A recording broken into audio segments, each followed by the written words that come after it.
الحمد لله نحمده ونستعينه ونستغفره ونؤمن به ونتوكل عليه ونعوذ بالله من شرور أنفسنا ومن سيئات أعمالنا من يهده الله فلا مضل له ومن يضلله فلا هادي له ونشهد أن لا إله إلا الله وحده لا شريك له ونشهد أن سيدنا ونبينا مولانا محمدا عبده ورسوله أرسله الله بالحق بشيرا ونذيرا وداعيا إلى الله بإذنه وسراجا منيرا أما بعد فقد قال الله تعالى في كلامه القديم أعوذ بالله من الشيطان الرجيم بسم الله الرحمن الرحيم يا أيها الذين آمنوا لا تخونوا الله والرسول وتخونوا أماناتكم وأنتم تعلمون واعلموا أنما أموالكم وأولادكم فتنة والله عنده أجر عظيم يا أيها الذين آمنوا إن تتقوا الله يجعل لكم فرقانا ويكفر عنكم سيئاتكم ويغفر لكم والله ذو الفضل العظيم صدق الله العظيم. கண்ணியத்திற்குரிய பெரியோர்களே, சகோதரர்களே, அல்லாஹு தஆலாவுடைய கிருபையால் 616வது வாரமாக தஃப்சீருடைய இந்த தொடர் பயான் இப்பொழுது ஆரம்பிக்கப்படுகிறது. சூரத்துல் அன்ஃபால் என்ற அத்தியாயத்தின் 26 ஆயத்துகள் இதற்கு முன்னால் விளக்கம் சொல்லப்பட்டிருக்கின்றன. முன்னால் சொல்லப்பட்ட ஆயத்துகளில் அல்லாஹ் தஆலா சஹாபாக்களுக்கு செய்த நிஅமத்துகள் பற்றி சில விளக்கங்களை குறிப்பிட்டான். நீங்கள் மக்காவிலே மிக பலவீனமானவர்களாக இருந்த நேரத்தை நினைவு கூர்ந்து பாருங்கள். மற்ற மனிதர்கள் எல்லாம் உங்களை மிக கேவலமாக நினைத்துக் கொண்டிருந்த அந்த நேரத்தை நினைவு கூர்ந்து பாருங்கள். அல்லாஹ் தஆலா உங்களை மதீனாவுக்கு கொண்டு போய் தன்னுடைய உதவியினால் உங்களை பலப்படுத்தி உங்களுக்கு பலவிதமான ஞானத்துகளை வழங்கி அழகான உணவையும் நீங்கள் சாப்பிடக்கூடிய பாக்கியத்தை உங்களுக்கு அருளினான்.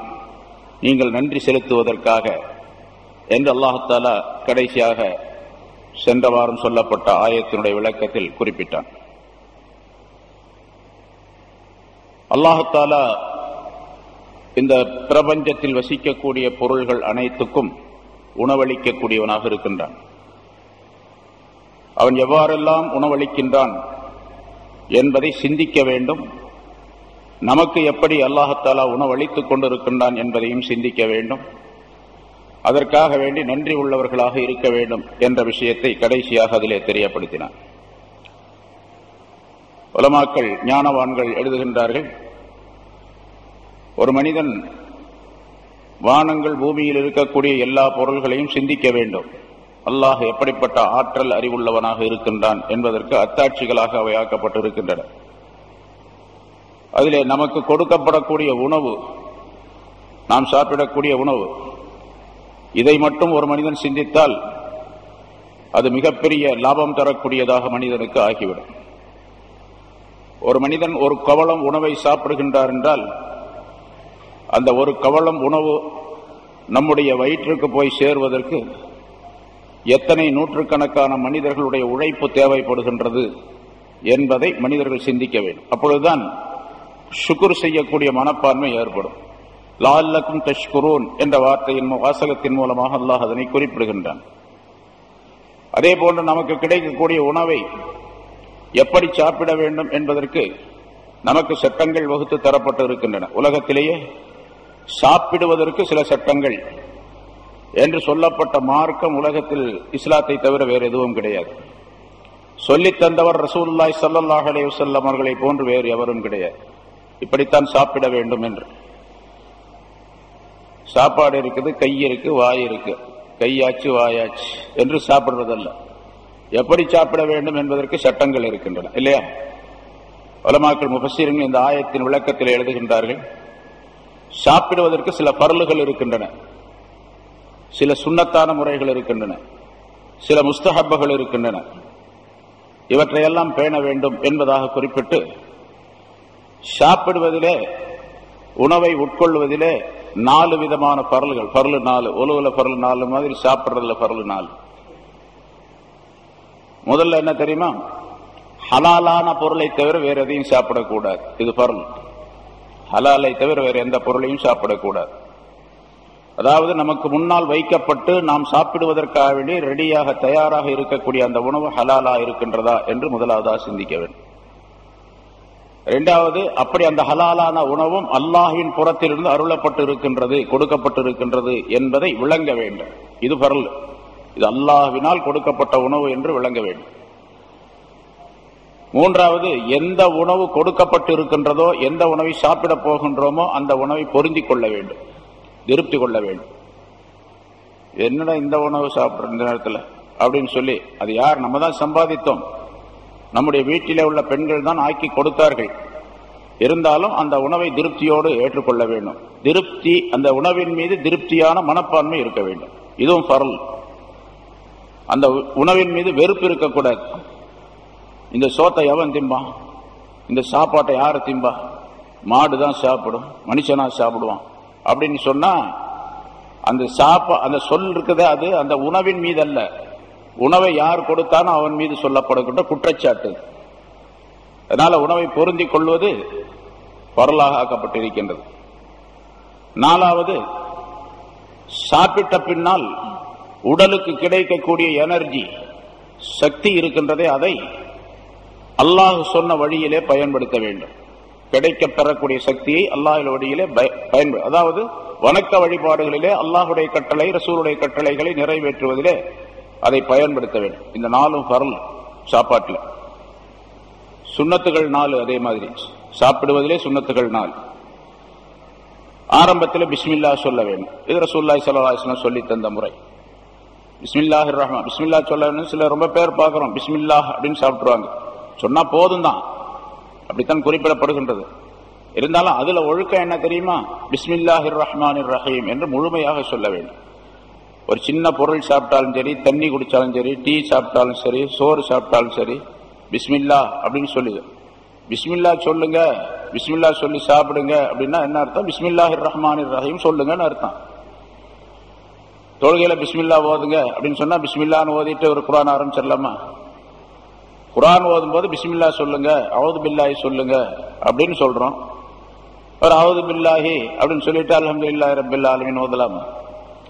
அவுது பில்லாஹி மினஷ் ஷைத்தானிர் ரஜீம் முழுசா சொல்லணும், பிஸ்மில்லாஹிர் ரஹ்மானிர் ரஹீம் அப்படின்னு முழுசா சொல்லணும். அது மாதிரி தான் சாப்பாட்டுலையும். இது ஒரு சுன்னத். சாப்பிட்டு முடிச்ச பின்னால அல்ஹம்துலில்லாஹ் சொல்லணும். அது ஒரு சின்ன பொருளா இருந்தாலும் சரி, நிறைய சாப்பிட்ட பின்னால்தான் அல்ஹம்துலில்லாஹ் சொல்லணும் அப்படிங்கிறது இல்லை. சில பேருடைய பழக்கம் இருக்கு, சாப்பிட்டு ஏப்பம் வந்தா தான் அல்ஹம்துலில்லாஹ் சொல்லுவார். சாப்பிட்ட பின்னால ஏப்பம் வரணும், அப்புறம் தான் அல்ஹம்துலில்லாஹ் வரும். அப்படி சில பேர் பழக்கப்படுத்தி வச்சிருக்கிறாங்க. அதனால ஏப்பம் வந்தா தான் அவருக்கு அல்ஹம்துலில்லாஹ்வே வரும், இல்லைன்னா வராது. அது தப்பு.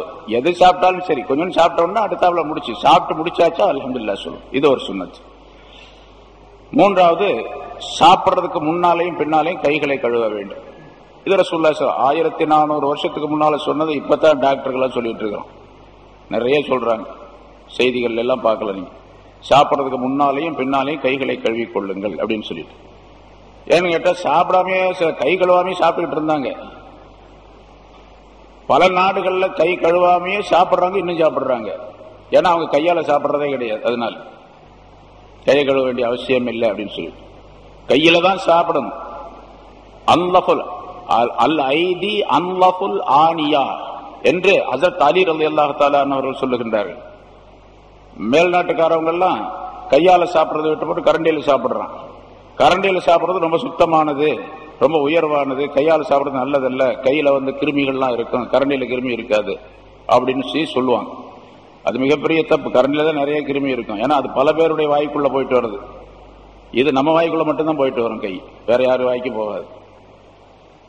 அது ஹஜ்ரத் அலி ரலியல்லாஹு தஆலா அவர்கள் சொல்லுகின்றார்கள், அல் ஐதி அன்லஃபுல் ஆனியா, கைகள் ரொம்ப சுத்தமான பாத்திரம், கைகள் தான் அவரவருடைய கைகள் அவரவருக்கு சுத்தமான பாத்திரம், சுத்தமான பாத்திரத்தின் மூலமாக, அதாவது கருவி, சுத்தமான கருவியின் மூலமாக சாப்பிடுங்கள் என்று சொல்லுகின்றார்கள்.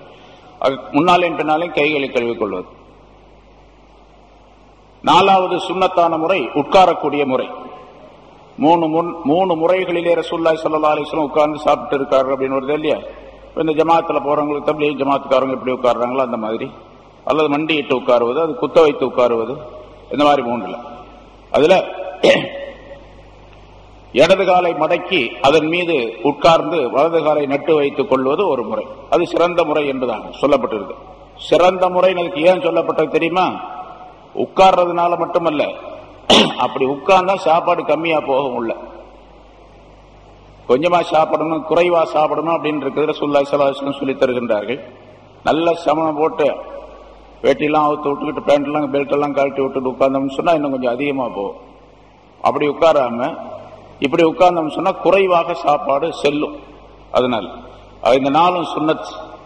அதே மாதிரி ஆதாபுகள், ஒழுக்கங்கள், முஸ்தஹப்பான விஷயங்கள் 4 விஷயங்கள்.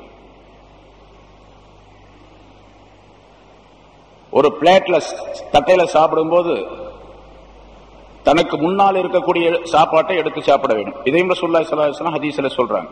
முன்னால் இருக்கக்கூடிய சாப்பாடு ஒரு பிளேட்ல வைக்கப்பட்டிருக்குது, அந்த கடைசியில் இருக்கிறது கொஞ்சம், இந்த கடைசியில் இருக்கிறது கொஞ்சம், இந்த கடைசியில் இருக்கிறது கொஞ்சம், நடுவுல கொஞ்சம், முன்னால கொஞ்சம், அப்படிலாம் சாப்பிடக்கூடாது.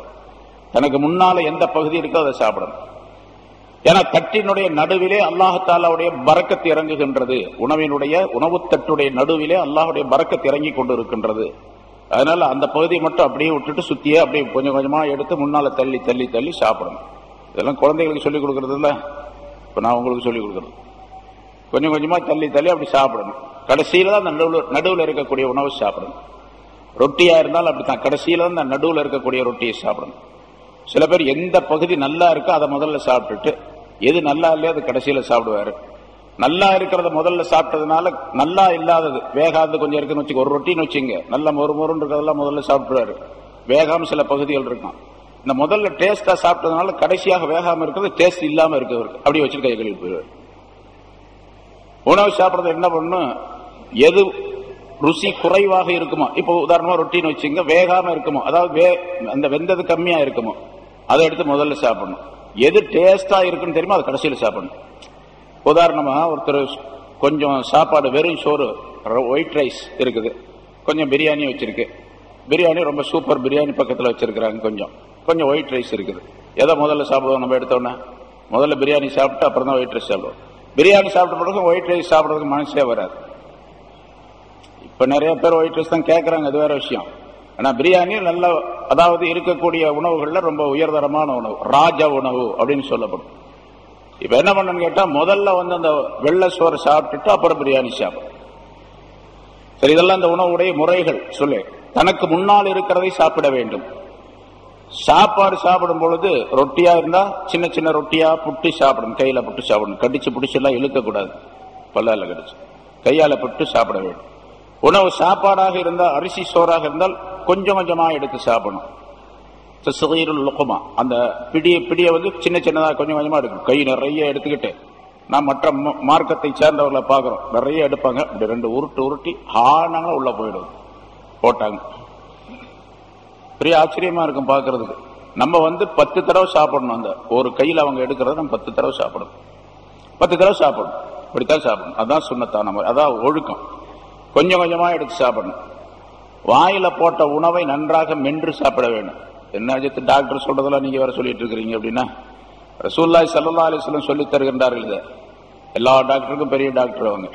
அதனால ரசூலுல்லாஹி ஸல்லல்லாஹு அலைஹி வஸல்லம் நன்றாக மென்று சாப்பிட வேண்டும் உணவை. என்ன சொல்ல போனா, இப்ப மருத்துவர்கள் சொல்லுவது 32 பல்லு இருப்பது 32 தடவை மெல்ல வேண்டும் என்பதை குறிக்கிறது அப்படின்னு. கடினமான பொருளா சாப்பாடு, அரிசி சோப்பெல்லாம் அப்படி மெல்ல வேண்டியது இல்லை. ரொட்டி சாப்பிட்றோம் அல்லது கடினமான ஒரு பொருள் சாப்பிட்றோம், வாயில போட்டோன்னு சொன்னா 32 தடவை அரைச்சாதான் குடலுக்கு ராகத்தா இருக்கு, எல்லாரும் குடல் கட்டு போயிடும். அதனால எண்ணி 32 தடவை எண்ணிட்டு இருக்க வேண்டிய அவசியம் இல்லை. ஓரளவு நல்லா மென்னுட்டோம் அப்படின்னு இருக்கணும், அந்த அளவுக்கு சாப்பிடணும். அதே போல பலர் சேர்ந்து சாப்பிடும் பொழுது, இதெல்லாம் 2வது 3வது ஒழுக்கம், 3வது ஆதாப். பலர் சேர்ந்து சாப்பிடும் பொழுது தன்னுடைய உணவு தட்டை மட்டும் பார்த்துக்கிட்டே இருக்கணும். அடுத்த தட்டெல்லாம் பார்த்துக்கிட்டே இருக்கக்கூடாது. அவருக்கு கறி எவ்வளவு பெருசு இருக்கு, எவ்வளவு எடுக்கிறாரு, எவ்வளவு சாப்பிடுறாரு அப்படிங்கறதெல்லாம் பார்த்துட்டு இருக்காரு. நம்ம தட்டுல என்ன இருக்கு, நம்ம எப்படி சாப்பிடும், நம்ம தட்டை மட்டும் பார்க்க வேண்டும். அடுத்தவருடைய தட்டை பார்ப்பதாக இருந்தால் ஒரு நிபந்தனை இருக்கு. அந்த நிபந்தனை இருந்துச்சுன்னா பார்க்கலாம். அதாவது அடுத்தவருக்கு என்ன தேவை, அடுத்தவருக்கு என்ன தேவை. நம்மள்ட்ட கறி கூடவா இருந்துச்சு, அவர்கிட்ட அதிகமா அந்த கறி எடுத்து அவர்கிட்ட வைக்கலாம். சாப்பாடு கூட இருந்து அவர்கிட்ட வைக்கலாம். அவர் கறி இல்லைன்னு சொன்னா கூப்பிட்டு சொல்லலாம், இவரு கறி வைங்கன்னு சொல்லிட்டு. சாப்பாடு எல்லாம் அதுக்காக வேண்டி பார்க்கலாம். அடுத்தவருடைய தட்டுகளை பிளேட்டுகளை பார்ப்பதாக இருந்தால் இந்த நிபந்தனையோடு பார்க்க. இல்லாட்டி தான் சாப்பாட்டை மட்டும்தான் பார்த்து சாப்பிடணும், அடுத்தவருடைய சாப்பாடை பார்க்க கூடாது. இது 4 ஒழுக்கங்கள். 2 விஷயம் உணவில மருந்தாக மாறிவிடும். இந்த 2 விஷயத்தை செஞ்சாருன்னா அது மருந்தாக, சாப்பிட்ட அந்த உணவு இவருக்கு உடலுக்கு தேவையான மருந்தாக மாறிவிடும், உடலுக்கு பலன் தரக்கூடிய மருந்தாக மாறிவிடும். 2 விஷயம். ஒன்று, கீழே விழுந்த உணவுகளை எடுத்து சாப்பிடுவது, உணவு துகள்களை. அதனாலதான் சுற்றா விரிக்கணும். கீழே விழுந்து அது மண்ணாயிடுச்சுன்னு சொன்னா எடுத்து தண்ணியில கழுவிட்டு அதை பிஸ்மில்லா சொல்லி சாப்பிடணும் என்றெல்லாம் சொல்லப்பட்டு இருக்கின்றது. நிறைய கிட்டத்தட்ட 40 விதமான ஷராயித்துகள், நிபந்தனைகளை உணவு சாப்பிடுவதற்கு எழுதுகின்றார்கள். உணவு சாப்பிடுவதின் ஒழுக்கம் அப்படின்னா ஒரு கிதாப் இருக்கு தனியா, அதுக்கு ஏராளமான விளக்கங்கள் எழுதுறாங்க எப்படி சாப்பிடணும் அப்படிங்கிறது. சரி, கீழே விழுந்த உணவை எடுத்து சாப்பிட்டா அது அல்லாஹ்தாலாவுடைய பரக்கத்திற்குரியதாக ஆகிவிடும். ஏன்னா எந்த உணவிலே பரக்கத்து இருக்கின்றதோ அந்த உணவை ஷைத்தான் கீழே தட்டி விடுவான் என்று ஹதீஸ்ல ரசூலுல்லாஹி ஸல்லல்லாஹு அலைஹி வஸல்லம் சொல்றாங்க. அப்ப கீழே விழுந்த உணவுல பரக்கத்து இருக்குதுன்னு அர்த்தம். அந்த உணவை சாப்பிட்டால் ஒரு சின்ன பருக்கையா இருந்தாலும் சரி எடுத்து சுத்தம் செய்து விட்டு, சுத்தமா இருந்தா அப்படி சாப்பிடலாம், இல்லைன்னா சுத்தம் செய்து சாப்பிட வேண்டும். சாப்பிட்டுட்டா அதுக்குள்ளதான் பரக்கத்து இருக்குது, அந்த பரக்கத்தான் மருந்தா போயிடும் என்ற அர்த்தம். அதே மாதிரி சாப்பிட்டு முடித்த பின்னால விரல்களையும் தட்டையையும் நன்றாக வழித்து சாப்பிடுவது, விரலை சூப்புறது, தட்டையை நன்றாக வழித்து சாப்பிடுவது, இதுவும் மருந்தாக ஆயிடும். சாப்பிட்டதுக்கு மருந்து. எவ்வளவு பிரியாணி சாப்பிட்டாலும் சரி, ஃபுல்லா அடிச்சீங்க, இந்த 2 வேலை செஞ்சீங்கன்னு சொன்னா அது டைஜஷன் ஆயிடும் என்று அர்த்தம். 2 விஷயம் சாப்பாட்டுல, 2 விஷயம் மக்ரூஹ்,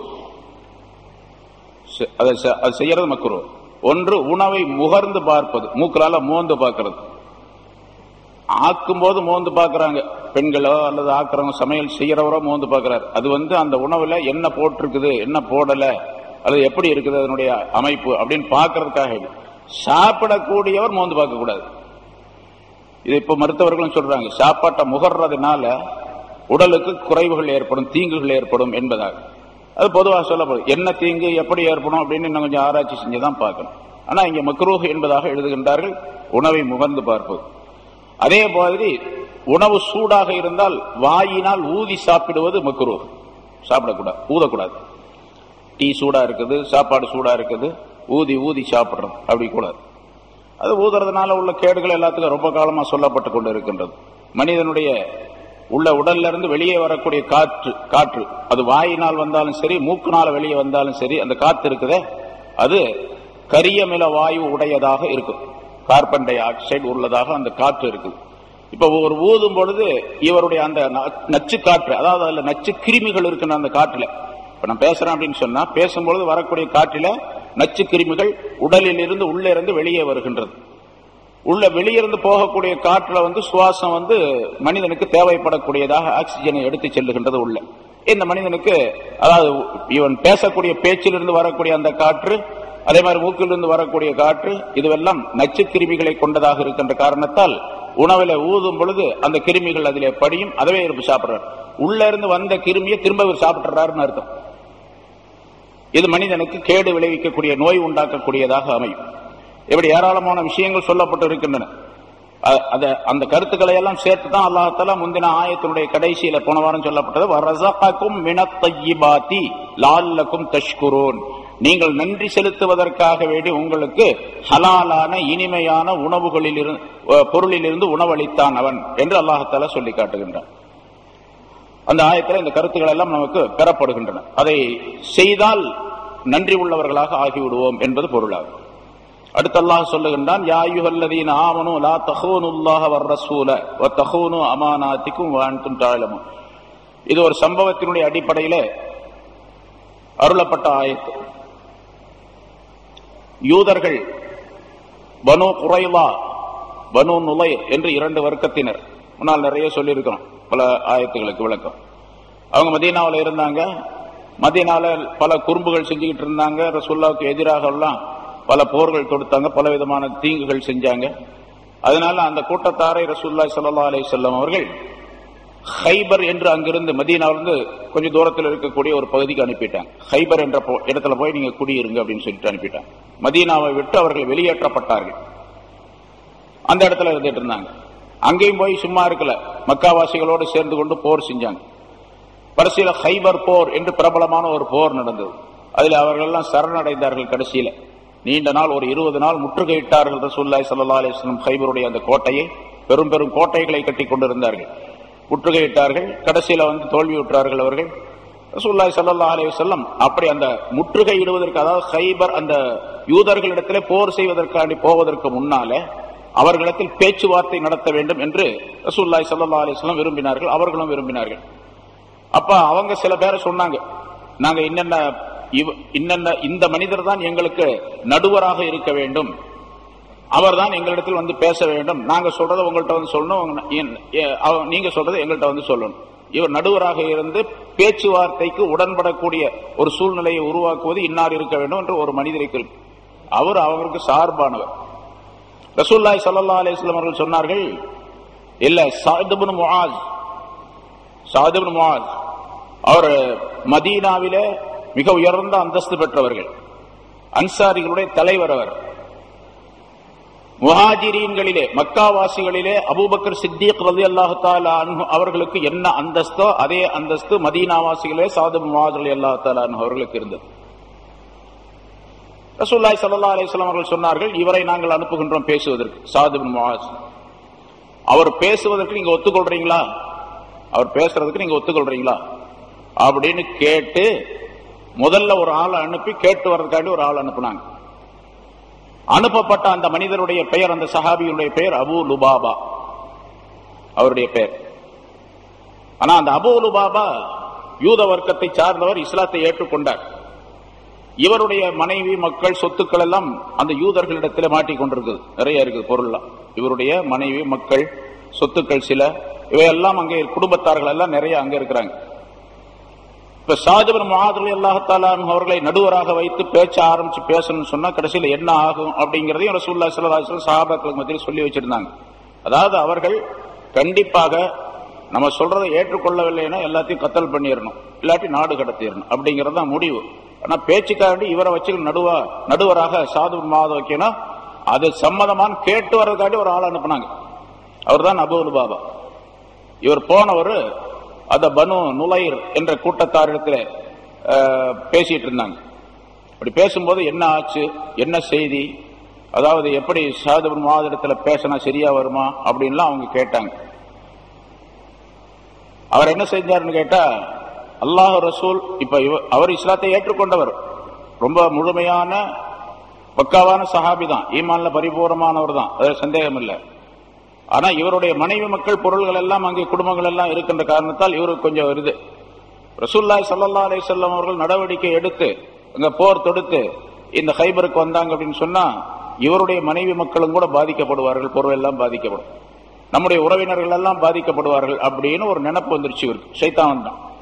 அதனால அவர் என்ன பண்ணாரு, அவருக்கு கேட்கும் போது இவர் என்ன பண்ணாரு, நேரடியாக வாய் திறந்து சொல்லாமல் தன்னுடைய கையை இந்த கழுத்தின் பக்கம் வச்சு காட்டி அப்படின்றார். அப்படின்னா என்ன அர்த்தம், ஸஅத் இப்னு முஆஸ் ரலியல்லாஹு தஆலா அன்ஹு அவர்களிடத்துல நீங்கள் பேச்சுவார்த்தை நடத்தி பேசுனீங்க அப்படின்னு சொன்னா கடைசியில் உங்க கழுத்து போயிடும் அப்படின்னு சொன்ன. இப்படி சொன்ன உடனே அவருக்கு பயம் வந்துருச்சு. ஆஹா, அல்லாஹ் ரசூலுக்கு நாம துரோகம் செய்து விட்டோம், அல்லாஹ்வுக்கும் துரோகம், ரசூலுக்கும் துரோகம் செய்து விட்டோம். ஏன்னு சொன்னால் இப்படி சொல்லுவது இருக்கின்றதே அது பெரிய ராஜ குற்றம், அது அரசாங்கத்தினுடைய மிகப்பெரிய குற்றம். அது இங்க இருக்கக்கூடிய ரகசியத்தை அங்க போய் சொல்லிட்டார், ரகசியமான விஷயம் இது, ரகசியத்தை இங்க போய் சொல்லிட்டார். இப்படி அவர் காட்டின உடனே அவருக்கு அல்லாஹுடைய பயம், அல்லாஹுடைய தக்வா உள்ளவராக அவர்கள் இருந்த காரணத்தினால் அல்லாஹுடைய பயம் ஏற்பட்டது. உடனே வேகமா வந்துட்டார், அங்கிருந்து ஹைபர்ல இருந்து வந்தார். வேகமா வந்து ரசூலுல்லாஹி ஸல்லல்லாஹு அலைஹி வஸல்லம் ஒரு இடத்துல இருந்துட்டு இருந்தாங்க, அங்க போகல, நேரா மஸ்ஜித் நபவிக்கு வந்தார். மஸ்ஜித் நபவியினுடைய ஒரு தூணில தன்னைத்தானே ஒரு கயிற்றை கொண்டு கட்டி கொண்டார். ஒருத்தர் கூப்பிட்டு என்னை கட்டுங்க அப்படின்னு கட்டிட்டார். என்ன கட்டுங்க ரெண்டுல ஒன்னு எனக்கு அல்லாஹுத்தாலா என்னுடைய குற்றத்தை மன்னித்து விட்டதாக அல்லாஹுத்தாலா ஆயத்தை ரசூலுல்லாஹி ஸல்லல்லாஹு அலைஹி வஸல்லம் அவர்களுக்கு அருள வேண்டும். என்னுடைய பாவம் மன்னிக்கப்பட்டதா, இது பெரிய குற்றம், மிகப்பெரிய பாவம். அந்த குற்றம் மன்னிக்கப்பட்டதாக அல்லாஹுத்தாலா ஆயத்தை சொல்ல வேண்டும். அப்படி இல்லை அப்படின்னு சொன்னா நான் இப்படியே இருந்து மௌத்தாகணும். அது வரைக்கும் நான் சாப்பிட மாட்டேன், குடிக்க மாட்டேன், இந்த தூண்ல இருந்து அவிழ்த்து கொள்ள மாட்டேன். ஒரு ஆள் அவருடைய குடும்பத்தில் ஒரு ஆள் நியமிச்சாரு, தொழுகை நேரத்துக்கு மட்டும் அவுத்து விட்டுரு, மற்ற நேரத்தில் கட்டி வச்சு. எனக்கு பிஷா வந்தா அவுத்து விடு, நான் போய் வெளியே போயிட்டு வரேன். ஆனா சாப்பாடு தண்ணி எதுவும் யாரும் கொடுக்க கூடாது அப்படின்னு அப்படியே கட்டி வச்சுக்கிட்டார். தன்னைத்தானே கட்டி கொண்டார். ஒரு ராஜ துரோகம் செய்து எட்டுவிட்ட காரணத்தினால், ரசூல்லா அல்லாஹுக்கும் ரசூலுக்கும் மாற்றம் செய்த காரணத்தால். நம்ம ரொம்ப சிந்திக்க வேண்டிய விஷயம் இது. அவர் செய்த குற்றம், அது அவர் செய்த தியாகம், அது வேற விஷயம். நமக்கு மிகப்பெரிய படிப்பினை இருக்கின்றது அதுல. ரசூலுல்லாஹி ஸல்லல்லாஹு அலைஹி வஸல்லம் அவருடைய ஒரே ஒரு சொல்லு, அந்த சொல்லுக்கு மாற்றம் செஞ்சாரு. இது மிகப்பெரிய குற்றம் என்ற காரணத்தினால் தன்னைத்தானே கட்டி வைத்துக் கொண்டார். எவ்வளவு நாள் இருந்தார்? 7 நாள் சாப்பிடல, குடிக்கல, எதுவும் கிடையாது. 7 நாள் சாப்பிடாம இருந்தா 7 நாள் தண்ணியே குடிக்கல. அதான் அந்த அரபு நாட்டில் 7 நாள் தண்ணி குடிக்காம இருந்தா எப்படியாகும்?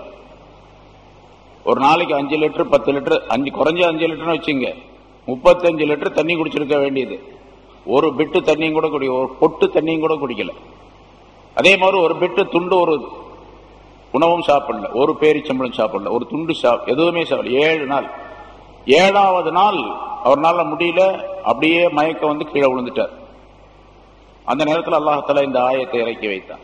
இந்த ஆயத்து அவருடைய தௌபா, அவருடைய குற்றத்தை அல்லாஹ்தஆலா மன்னித்து விட்டதாக என்னுடைய கருத்து.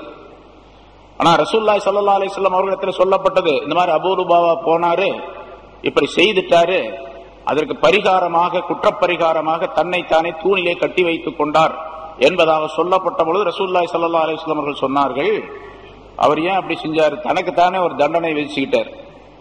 அதுவும் அல்லாஹ்தஆலாவிடத்துல ஒரு நேரடியாக ஒப்பந்தம் செஞ்சிட்டார். ஏன்னா மன்னிச்சாதான் நான் இதுல இருந்து விடுபடுவேன், இல்லன்னு சொன்னா இப்படி மௌத்தாக வேண்டியதுதான் அப்படின்ட்டு. அவர் அங்கே அப்படி கட்டிக்கொள்ளாமல் நேராக என்னிடத்தில் வந்திருந்தால் நான் அல்லாஹ்விடத்தில் அவருக்காக வேண்டி மன்னிப்பு கேட்டிருப்பேன், அல்லாஹ் மன்னிச்சிடும். ஆனா அப்படி வரல. அவர் நேர தானே அந்த இதை கையில் எடுத்துக்கிட்டார். என்ன, அதனால அவர் எப்படி செஞ்சாரோ அதுக்கு அல்லாஹ்விடத்திலிருந்து தான் பதில் வரும், நான் ஒன்றும் பண்ண முடியாது அப்படின்ட்டாங்க ரசூலுல்லாஹி ஸல்லல்லாஹு அலைஹி வஸல்லம். அதே மாதிரி அவர் கட்டப்பட்டிருந்தா ஜனங்க போறாங்க வர்றாங்க எல்லாம் பண்றாங்க தொழுகிறாங்க, அவரு கட்டப்பட்டது அப்படியே இருந்து. 7வது நாள் இந்த ஆயத்தை அல்லாஹ் தஆலா இருக்கு, யா அய்யுஹல்லதீன ஆமனூ. இது பார்த்தா பொதுவா தெரியும், பொதுவான ஆயத்து தான். ஆனா அவருக்காக வேண்டி இறக்கப்பட்டது. ஈமான் கொண்டவர்களே, லா தஹூனுல்லாஹ வர் ரசூல, அல்லாஹ்வுக்கும் அவனுடைய ரசூலுக்கும் நீங்கள் மோசடி செய்யாதீர்கள். வத்தஹூனு அமானாத்திக்கும், உங்களுடைய அமானிதங்களுக்கும் நீங்கள் மோசடி செய்யாதீர்கள். வஅன்தும் தஅலமூன், நீங்கள் தெரிந்தவர்களாக இருக்கும் நிலைமையில், தெரிந்து கொண்டே வேண்டுமென்றே நீங்கள் அல்லாஹ்வுக்கும் ரசூலுக்கும் மோசடி செய்யாதீர்கள், துரோகம் செய்யாதீர்கள். உங்களுடைய அமானிதங்களுக்கும் மோசடி செய்யாதீர்கள். இப்ப அபூ லுபாபா அவர்களிடத்துல ஒரு அமானிதமான பேச்சு, நீ போய் அவரிடத்துல போய் சாதுபன மீடியேட்டரா இருந்து உங்களுக்கு இந்த பேச்சை நடத்துவார் அப்படின்னு கேட்டுதான் வர சொன்னாங்க. இது அமானிதம், வேற எந்த விஷயம் சொல்லக்கூடாது. ரகசியத்தை, இந்த நாட்டுடைய விஷய ரகசியத்தை அடுத்த நாட்டில் போய் சொன்னா என்ன ஆகும்? இப்ப என்ன தண்டனை? தூக்கு தண்டனை தான் அது. ஒரு நாட்டுடைய ரகசியத்தை இன்னொரு நாட்டில் போய் சொன்னா, ஒரு நாட்டில் இருக்கக்கூடிய ஆயுதங்களுடைய ரகசியம் அடுத்த நாட்டுக்கு தெரியப்படுத்தினா அது ராஜ துரோகம். உடனடியாக அவருக்கு தீர்ப்பு கேட்டா கொலை செய்யற, அவருக்கு தூக்கு தண்டனை தான் அப்படிங்கிறது எல்லா நாட்டுடைய சட்டமும். அதே மாதிரி ரசூலுல்லாஹி ஸல்லல்லாஹு அலைஹி வஸல்லம் சொன்ன அந்த விஷயத்தை இவர் அமானிதமாக கொண்டு செல்ல வேண்டும், அமானிதமாக அதை கருத வேண்டும். அமானிதத்துக்கு துரோகம் செய்து விட்டார் இவர். அதை அல்லாஹ் தஆலா அமானாத்திக்கும், உங்களுடைய அமானிதங்களுக்கு நீங்கள் மோசடி செய்யாதீர்கள். நீங்கள் தெரிந்தவர்களாக இருக்கும் நிலைமை, தெரிஞ்சுக்கிட்டே செய்யாதீங்க. தெரியாம இந்த சட்டம் தெரியாம இருந்துச்சு அப்ப பரவாயில்ல, ஆனா தெரிஞ்சுக்கிட்டே செய்யக்கூடாது. அவருக்கு தெரியும், தெரிஞ்சதுனால தானே அவருக்கு உடனே அந்த பிரச்சனை உணர்வு வந்தது, உடனடியாக அவர் மாற்றிக்கொண்டார், அதற்குரிய தண்டனை தனக்குத்தானே ஏற்படுத்தி கொண்டார். அதனால தெரிஞ்சு கொண்டே நீங்கள் வேண்டுமென்றே இந்த மோசடி செய்வதை நீங்கள் செய்யாதீர்கள் என்று அல்லாஹ் தஆலா சொல்லுகிறார். இது அவர் சம்பந்தம். அபூ லுபாபா இப்போ நீங்க ஹஜ்ஜுக்கு போறவங்களுக்கு எல்லாத்துக்குமே தெரியும், அந்த ரௌலத்துல் ஜன்னா, மதீனாவில் ரௌலத்துல் ஜன்னா என்று சொர்க்க பூங்கா என்று ஒரு பகுதி இருக்குது பாருங்க. அது இடத்துல எல்லாரும் தொழுவாங்க. ரசூலுல்லாஹி ஸல்லல்லாஹு அலைஹி வஸல்லம் மெம்பர் இருக்கக்கூடிய பகுதி. அந்த இடத்துல ஒரு சில தூண்கள் இருக்கின்றன. அந்த தூண்களுடைய இடத்துல உட்கார்ந்து துஆ கேட்டால் அது ஏற்றுக்கொள்ளப்படும் அப்படின்னு சொல்லப்பட்டிருக்கு. அதுல அபூ லுபாபாவுடைய தூண், உஸ்துவானத்து அபூ லுபாபா, உஸ்துவானத்து அபீ லுபாபா என்று அந்த தூணுக்கு பேரை எழுதி வச்சிருப்பாங்க. அல்லது உஸ்துவானத்து தௌபா, 2 பேரும் இருக்குது அந்த தூணுக்கு பேர். அபூ லுபாபாவுடைய தூண் என்றும் பேர் இருக்குது, தௌபாவுடைய தூண் என்றும் இருக்கின்றது. ஒரு மனிதன் அந்த தூணுக்கு பக்கத்தில் உட்கார்ந்து தௌபா செஞ்சார், அபூ லுபாபாவுடைய தௌபா ஏற்றுக்கொள்ளப்பட்டது. எவ்வளவு பெரிய விஷயம்! அது மாதிரி ஒரு பாவம் செய்ய மனிதன் அந்த இடத்துல போய் உட்கார்ந்து கேட்டால் அதை மன்னிச்சிடும் என்று சொல்லப்பட்டிருக்கின்றது. இங்கே மோசடி செய்யக்கூடாது என்பதை அல்லாஹ் தஆலா சொல்லும் பொழுது பொதுவாக அபூ லுபாபா அவர்களுக்கு அப்படின்னு மட்டும் சொல்லல. அல்லாஹ் தஆலா இங்கே ஈமான் கொண்டவர்களே என்று கூப்பிட்டு சொல்லுகின்றான். அதனால மூமினாக இருக்கக்கூடிய மனிதர்கள் யாருமே இந்த அமானிதங்களுக்கு மோசடி செய்யக்கூடாது என்பது இதன் மூலமாக விளக்கப்படுகின்றது. அமானிதம் அப்படின்னு சொன்னா என்ன, நிறைய சொல்லியிருக்கிறோம், பல தடவை சொல்லியிருக்கிறோம். அமானிதம் அப்படிங்கிறது பொதுவாக அமானிதம் என்று சொன்னால், இப்ப இங்க ஒரு விஷயம் குறிப்பிட்டு சொல்லப்பட்டது. அதே மாதிரி அமானிதங்கிறது பல வகை இருக்கின்றது. மனிதர்களுக்கு மத்தியிலே உள்ள அமானிதம், ஒரு மனிதர் என்னிடத்தில் ஒரு பொருளை கொடுத்து வச்சிருக்கிறார், அது அமானிதம். இது அமானிதமாக வைத்துக் கொள்ளுங்கள், வந்து வாங்கிக்கிறேன் அப்படின்னு சொன்னா அது எப்படி கொடுத்தாரோ அப்படியே வச்சுக்கணும். அவர் கேட்கும் போது திருப்பி கொடுத்துடணும். அது பொருளாக இருந்தாலும் சரி, காசா இருந்தாலும் சரி, அது எவ்வளவு பெரிய பொருளாக இருந்தாலும் சரி, எவ்வளவு சின்ன பொருளாக இருந்தாலும் சரி, அதை அலட்சியப்படுத்தக்கூடாது. சின்ன ஒரு பொருளை கொடுத்து, ஒரு டம்ளர் கொண்டாந்து கொடுத்து இதை வச்சுக்கங்க வந்து வாங்கிக்கிறேன் அப்படின்னு சொல்றதும், அதே மாதிரி ஒருத்தர் ஒரு கோடி ரூபாயை கொண்டு வந்து கொடுத்து இதை வச்சுங்க வாங்கிக்கிறேன் அப்படின்னு சொல்றதும் ரெண்டு ஒண்ணுதான். இந்த அமானிதத்தை பாதுகாப்பதை போன்று அந்த அமானிதத்தையும் பாதுகாக்க வேண்டும். ஒரு சின்ன கிளாஸ் தானே அப்படின்னு சொல்லிட்டு அதை அலட்சியப்படுத்துவது மார்க்கத்தில் கூடாது. ஏன்னா அது நம்முடைய பொருள் அல்ல, அமானிதமாக அடுத்தவரால் கொடுக்கப்பட்ட பொருள். அதை அப்படியே திருப்பி கொடுக்க வேண்டும்.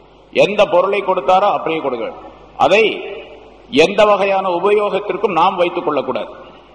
உதாரணமா ஒரு கிளாஸ் கொடுத்துட்டு போறாரு, வச்சுங்க நாளைக்கு வந்து வாங்கிக்கிறேன், அடுத்த மாசம் வந்து வாங்கிக்கிறேன் அப்படிங்கிறாரு. இவர் சரி கொடுத்துட்டு போனாரு அப்படின்னு சொல்லிட்டு அந்த கிளாஸ் என்ன பண்றாரு, இவர் எடுத்து பயன்படுத்திக்கிறாரு. வீட்டுக்கு டீ குடிக்கிறதுக்கு, தண்ணி குடிக்கிறதுக்கு, எல்லாத்துக்கும் இவர் பயன்படுத்துறாரு. இப்போ அமானிதத்துக்கு மோசடி செஞ்சு விட்டாருன்னு அர்த்தம். வந்து கேட்கும் போது அடுத்த மாசம் வர்றாரு, கேட்கிறாரு, கிளாஸ் கொடுத்துட்றாரு, அது வேற விஷயம், கொடுத்துட்றாரு. இருந்தாலும் அவர் அடுத்தவருடைய பொருளை அனுமதி இல்லாமல் இவர் உபயோகித்துக் கொண்டிருக்கின்றார் என்பதாக பொருளா. அப்படி செய்யக்கூடாது. எப்படி கொடுத்தாரோ அப்படியே அது ஒப்படைக்கப்பட வேண்டும். அதனால மோசடி அப்படிங்கிறது, இந்த துரோகம் செய்வது, மோசடி செய்வது அப்படிங்கிறது மனிதர்களுக்கு மத்தியில் உள்ள. அதே மாதிரி பேச்சும் அப்படித்தான். ஒரு மனிதர் ஒரு செய்தியை நம்மள்ட்ட சொல்றாரு, அது யார்ட்டையும் சொல்றாதீங்க, ரகசியமான விஷயம், நான் உங்கள்கிட்ட மட்டும் சொல்றேன் அப்படின்னு சொல்லிட்டு அவர் சொல்றாருன்னு வச்சுங்க, வேற யாரிடத்திலும் சொல்லக்கூடாது. இவர் போய் இன்னொருத்தர் இடத்துல சொல்றது, அவரும் இப்படி சொல்றாரு, அதாவது அவர் என்கிட்ட இப்படி சொன்னாரு, இந்த மனிதர் என்கிட்ட இப்படி சொன்னாரு, அதனால ரகசியமா வச்சுக்க சொன்னாலும் உங்கள்கிட்ட நான் ரகசியமா சொல்றேன், யார்ட்டையும் சொல்லிடாதுன்னு அவர்கிட்ட சொல்லக்கூடாது. ரகசியமா வச்சுக்கணும் அவர்கிட்ட சொன்னா அப்ப ரகசியம் போயிடுச்சுன்னு அர்த்தம் முதல்ல. அதனால அதுவும் குற்றத்திற்குரியது. அப்ப பேச்சு, சொல் சம்பந்தப்பட்ட அமானிதம், பொருள் சம்பந்தப்பட்ட அமானிதம், செயல் சம்பந்தப்பட்ட அமானிதம், எல்லாவற்றையும் ரகசியமாக வைத்துக் கொள்ள வேண்டும், அதை காப்பாற்ற வேண்டும், அதுல மோசடி செய்துவிடக் கூடாது என்பதாக பொருளாகும். அதே போல அல்லாஹ் தஆலாவுக்கும் மனிதர்களுக்கும் மத்தியிலே உள்ள அமானிதம், அல்லாஹ் தஆலா சில கட்டளைகளை, கடமைகளை சொல்லி இருக்கின்றான். என்னென்ன காரியங்களை செய்ய வேண்டும், என்னென்ன காரியங்களை செய்யக்கூடாது, இதுவெல்லாம் ஹலாலானவை, இதுவெல்லாம் ஹராமானவை என்று சொல்லி இருக்கின்றான். அந்த விஷயங்களை அப்படியே செய்ய வேண்டும். அல்லாஹ் என்ன சொன்னானோ அதை செய்ய வேண்டும். அல்லாஹ் எதை சொல்லவில்லையோ அதை செய்யக்கூடாது. செய்ய வேண்டாம் என்று சொன்னதை செய்யக்கூடாது. அப்படி இருந்தா தான் அமானிதத்தை பாதுகாப்பதாக. அதனால்தான் அல்லாஹ் சொன்னதை செய்ய வேண்டும், அல்லாஹ் சொல்லாததை செய்யக்கூடாது, அதாவது வேண்டாம் என்று சொன்னதை செய்யக்கூடாது அப்படிங்கிற நிபந்தனையின் பேரில் தான் அல்லாஹ் தஆலா அமானிதம் என்பதை முதலாவதாக வானங்களுக்கு சொல்லி காட்டினான், பூமிக்கு சொல்லி காட்டினான், மலைகளுக்கு சொல்லி காட்டினான். இந்த அமானிதத்தை எல்லாம் நாங்க செய்ய முடியாது அப்படின்னு அவை விலகி கொண்டன. இன்னா அரல்னல் அமானத அலஸ் ஸமாவாதி வல் அர்தி வல் ஜிபால், அமானிதங்களை செய்ய வேண்டும் என்று, அதை செயலாற்ற வேண்டும் என்று வானங்கள், பூமி, மலைகள் ஆகியவற்றுக்கு நாம் எடுத்து கூறினோம். அவற்றை ஏற்றுக்கொள்வதை விட்டும் அவை விலகி கொண்டன. முடியாதுன்னு சொல்லி, எங்களால முடியாது, நம்மளால செய்ய முடியாது. ஆனா மனுஷன் அல்லாஹ்தாலா படைச்ச பின்னால இந்த அமானிதத்தை சொன்னான். இந்த மாதிரி அமானிதருக்கு செய்யறீங்களான்னு கேட்டான். இன்சான், மனிதன் ஏற்றுக்கொண்டான். நான் செய்யறேன், தாராளமா செஞ்சுறேன் அப்படின்ட்டான். ஆனா செஞ்சானா? அமலஹல் இன்சான் என்னஹு கான லலூமன் ஜஹூலா, அவன் அநியாயக்காரனாக ஆயிட்டான், அறிவில்லாதவனாக ஆகிவிட்டான் என்று மனிதன் அல்லாஹ்தாலா சொல்றான். அவன் தான் படைச்சான், அவன் தான் கொடுத்தான், அவன் தான் அனுப்பினான், எல்லாத்தையும் அவன் தான் செய்ய வைக்கிறான், எல்லாம் தான். ஆனா அவன் தான் சொல்றான், மனுஷன் அநியாயக்காரனாக அறிவில்லாதவனாக ஆகிவிட்டான். அநியாயக்காரன் அப்படின்னு அநியாயம் சொன்னா எதுக்கு சொல்றது? இன்னொரு மனிதனுக்கு செய்யக்கூடிய பாதகமான ஒரு செயல், அதுக்கு அநியாயம் இல்லையா? நான் ஒரு ஆளை வேணும்னே அடிச்சேன், அது அநியாயம். திட்டன அநியாயம், அவருடைய பொருள் அபகரிச்சிட்ட அநியாயம். இப்ப அநியாயம் சொன்னா ஜுல்ம், அநியாயம் என்று சொன்னா அடுத்தவருக்கு செய்யறது. அந்த அநியாயத்தை இங்க அல்லாஹ்தாலா சொல்லல. இவன் தனக்குத்தானே அநியாயம் செய்து கொண்டான். தொழாமல் இருக்கிறார் ஒருத்தர், நோன்பு வைக்காம இருக்கிறாரு, காசு இருந்து ஹஜ் செய்யாம இருக்கிறாரு, எப்ப பார்த்தாலும் வட்டி வாங்குறாரு, வியாபாரத்துல ஹலால் ஹராம் எல்லாம் பாக்குறது இல்ல, எது வந்தாலும் போட்டுக்கிறாரு அப்படின்னு இருந்தா இவர் அநியாயம் செய்யறாரு. யாருக்கு அநியாயம் செய்யறாரு? தனக்குத்தானே அநியாயம் செய்யறாரு. இன்னஹு கான லலூமன். லலூம், லாலிம் என்று சொன்னால் அடுத்தவருக்கு அநியாயம் செய்யக்கூடியவன். லலூம் என்று சொன்னால் தனக்குத்தானே அநியாயம் செய்யக்கூடியவன். ஜாஹில் அப்படின்னு சொன்னா அடுத்த விஷயத்தை தெரியாமல் இருக்கக்கூடியவன். ஒரு புஸ்தகத்தை படிச்சு ஒரு ஆள்கிட்ட கேட்டு படிக்காம இருக்க, தெரியாத விஷயங்களை தெரியாம இருக்கக்கூடியவனுக்கு பேர் ஜாஹில், அறிவில்லாதவன். ஜஹூல் அப்படின்னு சொன்னா தனக்குத்தானே அறிவின்மையை உண்டாக்கி கொள்ள, தன்னைத்தானே அறியாதவன். இவனை பத்தி அவனுக்கு தெரியல, தன்னை பத்தியே தெரியல அப்படின்னாரு. மனிதன் இப்படி தன்னைத்தானே தெரியாத அறிவிலியாகவும் தனக்குத்தானே அநியாயம் செய்து கொண்டவராகவும் ஆகிவிட்டான் என்று அல்லாஹ்தாலா அமானிதத்துக்கு மாறு செய்யக்கூடிய மனிதர்களை பற்றி சொல்லி காட்டுகிறார். அந்த அமானிதம் எல்லாம் அல்லாஹுடைய கடமைகளை, அல்லாஹுடைய கட்டளைகளை செய்யாமல் இருப்பதும் அமானிதத்துக்கு மோசடி செய்வது என்று பொருள். அதே போல ரசூலுல்லாஹி ஸல்லல்லாஹு அலைஹி வஸல்லம் சொல், செயல், சுன்னத்தான் நடைமுறைகள் என்று இருக்கு, அதுக்கு மாற்றம் செஞ்சாலும் இவர் மோசடி செஞ்சு விட்டார்னு அர்த்தம். ரசூலுல்லாஹி ஸல்லல்லாஹு அலைஹி வஸல்லம் சில விஷயங்களை சொல்லி இருக்கிறாங்க, இப்படி இப்படி நடக்கணும் அப்படின்னு சொல்லிட்டு, அப்படி நடக்கல, அப்ப அல்லாஹ் ரசூலுக்கு மோசடி செய்து விட்டார், ரசூலுடைய சொல்லுக்கு மோசடி செய்து விட்டார், துரோகம் செய்து விட்டார் என்று பொருளாகும். ஆக அமானிதம் என்பது வெறுமனே மக்களுக்கு மத்தியில உள்ள பிரச்சனை மட்டுமல்ல, ஷரியத்திலே அல்லாஹ்வுக்கும் ரசூலுக்கும் மத்தியிலே உள்ள, அல்லாஹ் ரசூல் எதை சொல்லி இருக்கின்றார்களோ அதையெல்லாம் கேட்க வேண்டும் என்பதும் அதிலே குறிப்பிடப்படுகின்றது. ஞானவான்கள் சொல்லுவார்கள், அமானிதத்தில் மிக முக்கியமாக இருக்கக்கூடியது மஹப்பத்துல்லா, மஹப்பத்துர் ரசூல். அல்லாஹ்வின் மீது அன்பு கொள்வது, ரசூலின் மீது அன்பு கொள்வது. அல்லாஹ்வின் மீது அன்பு கொள்வது, ரசூலின் மீது அன்பு. குல் இன் குன்தும் துஹிப்பூனல்லாஹ, அல்லாஹ்வை நீங்கள் அன்பு கொள்ளக்கூடியவர்களாக இருந்தால் ஃபத்தபிஊனி, என்னை பின்பற்றுங்கள் என்று நபியை நீங்கள் சொல்லிவிடுங்கள் என்று சொன்ன அந்த ஆயத்தில் அல்லாஹ்வை பிரிய வைக்கிறதையும் தாவா செய்யறதையும் சொன்னா ரசூலை பின்பற்றினா தான் அல்லாஹ் பிரிய வைக்கிறதாக ஆகும். அப்ப ரசூலுல்லாஹி ஸல்லல்லாஹு அலைஹி வஸல்லம் அவர்களையும் பிரிய வைக்க வேண்டும். அது ரசூலுல்லாஹி ஸல்லல்லாஹு அலைஹி வஸல்லம் தெளிவாக சொல்லுகின்றார்கள், லா யுமினு அஹதுக்கும் ஹத்தா அகூன அஹப்ப இலைஹி மின் வாலிதிஹி வலதிஹி வன்னாஸ் அஜ்மஈன். உங்கள யாரும் பரிபூர்ணமான ஈமான் கொண்டவராக ஆக முடியாது எதுவரைக்கும் என்றால், நீங்கள் உங்களுடைய மக்களை விட, உங்களுடைய தந்தையை விட, தாயை விட, அதாவது பெற்றோரை விட, மக்களை விட, மற்ற எல்லா மனிதர்களுடைய என்னை அதிகமாக பிரியம் வைக்கும் வரைக்கும் நீங்கள் ஈமான் கொண்டவர்களாக ஆக முடியாது. இப்ப உங்கள்ட்ட பரிபூர்ணமான ஈமான் இருக்கின்றது என்று சொன்னா ரசூலுல்லாஹி ஸல்லல்லாஹு அலைஹி வஸல்லம் அவர்களை அதிகமாக பிரியம் வைக்க வேண்டும். எப்படி பிரியம் வைக்க வேண்டும்? அப்படி பிரியம் வைக்கல, பிரியம் வைப்பது அமானிதத்தை சேர்ந்தது. பிரியம் வைக்கலன்னு சொன்னா அமானிதத்துக்கு மோசடி செய்து விட்டார் என்பதாக பொருளாகும். இதெல்லாம் ஞானவான்கள் எழுதி சொல்லக்கூடிய கருத்து. மற்ற எல்லா பொருள்களை விட ரசூலை அதிகமாக பிரியம் வைக்க வேண்டும். அப்படி பிரியம் வைக்கும் பொழுது இந்த மனிதனுக்கு ஏற்படக்கூடிய லாபங்கள் ஏராளமாக இருக்கின்றன. இவருடைய இதயம் தெளிவாகும், அதன் காரணமாக ஞானங்கள் பிறக்கும், அந்த ஞானத்தின் காரணமாக இந்த உலகத்தில் எப்படி வாழ வேண்டும் என்ற காட்சிகளை காணக்கூடிய சூழ்நிலை ஏற்படும், தீயவற்றை தவிர்த்து கொண்டு நல்லவற்றை செய்யக்கூடிய நிலை ஏற்படும், தானும் வாழ்ந்து பிறரையும் வாழ வைக்கக்கூடிய நிலைகள் எல்லாம் ஏற்படும். அல்லாஹ் ரசூலை மஹப்பத் வைப்பதின் காரணமாக, அதாவது அந்த அமானிதத்தை நிறைவேற்றுவதன் காரணமாக.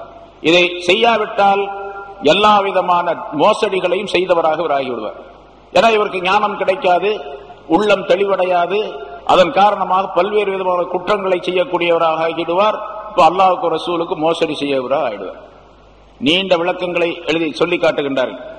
அதனால அல்லாஹ் தஆலா பல இடங்களிலே அந்த சொல்லி காட்டுகின்றார். ஒரு வியாபாரி இருக்கின்றார், 2 பேர் சேர்ந்து வியாபாரம் செய்கிறார்கள், அல்லது 2 பேரும் சேர்ந்து கூட்டாக ஏதாவது ஒரு தொழில் செய்கின்றார்கள், ஒரு விஷயத்தை செய்கின்றார்கள் என்று சொன்னா 2 பேரும் ஒருவருக்கு ஒருவர் மோசடி செய்து கொள்ளக்கூடாது. 2 பேர் கூட்டா வியாபாரம் செய்யறாங்க, ஷேரர்ஸ். இவர் அவருக்கு மோசடி செய்யக்கூடாது, அவர் இவருக்கு மோசடி செய்யக்கூடாது. ஏன்னா அவரு இவரை கல்லால உட்கார வச்சுட்டு போவாரு, இவரு போகும்போது அவரை கல்லால உட்கார வச்சுட்டு போவார். ஒருத்தருக்கு ஒருத்தர் மோசடி செய்யக்கூடாது. தொழிலையோ அல்லது மற்ற எந்த வகையான வேலையாக இருந்தாலும் சரி மோசடி செய்யும். அப்படி மோசடி செய்தால் ரசூலுல்லாஹி ஸல்லல்லாஹு அலைஹி வஸல்லம் ஹதீஸிலே சொல்லுகின்றார்கள், அன சாலிசு ஷரீகைன் மாலம் யஹும் அஹதுஹுமா சாஹிபஹு. 2 கூட்டாளிகள், 2 ஷேரர்ஸ், கூட்டாளிகள் அதாவது பங்காளிகள் அல்ல, கூட்டாக வியாபாரம் செய்யக்கூடியவர்கள். அந்த 2 பேரிலே 3ஆவதாக நான் இருக்கின்றேன் என்று அல்லாஹ் சொல்லுகின்றான். 2 பேருடன் 3ஆவதாக நான் இருக்கின்றேன் அல்லாஹ் சொல்லுகின்றான். 3ஆவதாக நான் இருக்கின்றேன். ஒருவர் இன்னொருவருக்கு மோசடி செய்யாமல் இருக்கும் காலமெல்லாம், இவர் அவருக்கு துரோகம் செய்யாமல் இருக்கும் காலமெல்லாம் 3ஆவதா அல்லாஹ் இருக்கும். அல்லாஹ்வுடைய உதவி அவர்களுக்கு இருந்துட்டே இருக்கு. இப்ப இதா கான ஒருவர் இன்னொருவருக்கு மோசடி செய்ய ஆரம்பித்து விட்டால், துரோகம் செய்ய ஆரம்பித்து விட்டால், ஹரஜ்து மின் பைனிஹிமா, அந்த 2 பேரை விட்டு நான் போயிடுவேன் அல்லாஹ் சொல்றான். அப்ப அல்லாஹ் அங்க வந்து உட்கார்ந்து இருக்கிறோம் கல்லாவல அப்படிங்கிற அர்த்தம் இல்ல, அல்லாஹ் கல்லாவல உட்கார்ந்து இருக்கிறோம் அப்படிங்கிற அர்த்தம் இல்ல, அல்லாஹ்வுடைய உதவி கிடைக்கும்னு அர்த்தம். மோசடி செய்ய ஆரம்பிச்சாங்க, இவர் இல்லாத இடத்துல அவர் எடுத்து பாக்கெட்ல போட்டுக்கிறார், அவர் இல்லாத இவர் எடுத்து பாக்கெட்ல போட்டுக்கிறார். அப்படி இருந்தா 2 பேரை விட்டு நான் போயிடுவேன். போனா என்ன, ஷைத்தான் வந்துருவான். அப்ப ஷைத்தான் தான் 3ஆவது கூட்டாளி உங்களுக்கு. அப்ப என்ன நடக்கும், என்ன ஆகும், அந்த வியாபாரம், அந்த தொழில், அந்த பங்கு நிலைகள்லாம் என்ன ஆகும்?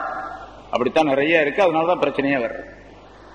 அல்லாஹ்வுடைய பயம் இருக்கிறதில்லை, அல்லாஹ்வுடைய கட்டளைகளை நிறைவேற்றுவதில்லை, ஒருவருக்கொருவர் மோசடி செய்வதன் காரணமாக பல விதமான பிரச்சனைகள் ஏற்பட்டு விடுகின்றன. ஹஜ்ரத் இப்னு அப்பாஸ் ரலியல்லாஹு தஆலா அவர்கள் சொல்லுகின்றார்கள், துரோகம் செய்யக்கூடிய, நம்பிக்கைக்கு துரோகம் செய்யக்கூடிய, அதுக்கு வந்தான ஹாயின், துரோகி, மோசடிக்காரன் அப்படின்னு அர்த்தம்.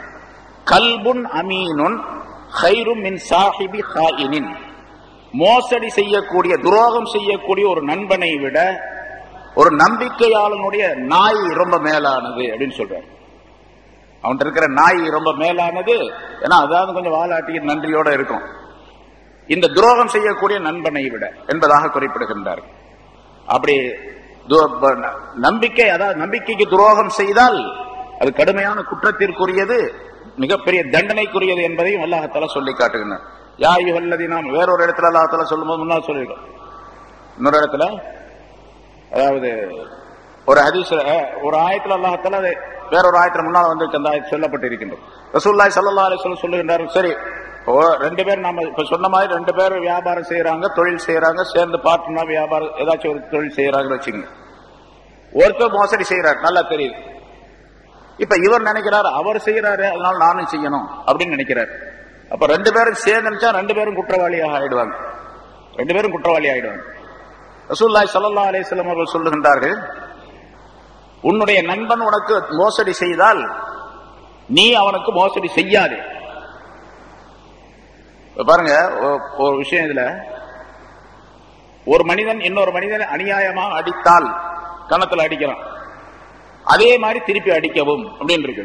அதே மாதிரி திருப்பி அடிக்கலாம். அவன் பல்ல உடைச்சா அவன் பல்ல உடைக்கலாம், அவன் மூக்க உடைச்சா அவன் மூக்க உடைக்கலாம். முன்னால் ஆயத்து வந்து சூரத்துல் பக்ராவில் ஆயத்து வந்து, அதாவது கதப்னா அலைஹிம் ஃபீஹா அன்னன் நஃப்ஸ பின் நஃப்ஸி வல் ஐன பில் ஐனி வல் அன்ஃப பில் அன்ஃபி வல் உதுன பில் உதுனி வஸ் சின்ன பிஸ் சின்னி வல் ஜுரூஹ கிஸாஸ் என்ற ஆயத்துல பல்லுக்கு பல்லு, காதுக்கு காது, மூக்குக்கு மூக்கு என்றெல்லாம் அல்லாஹ் தஆலா சொல்றான். இதை அடிச்சா அதே மாதிரி அடிக்கலாம். இவர் அடிச்சாரு அவர் அடிக்கலாம்.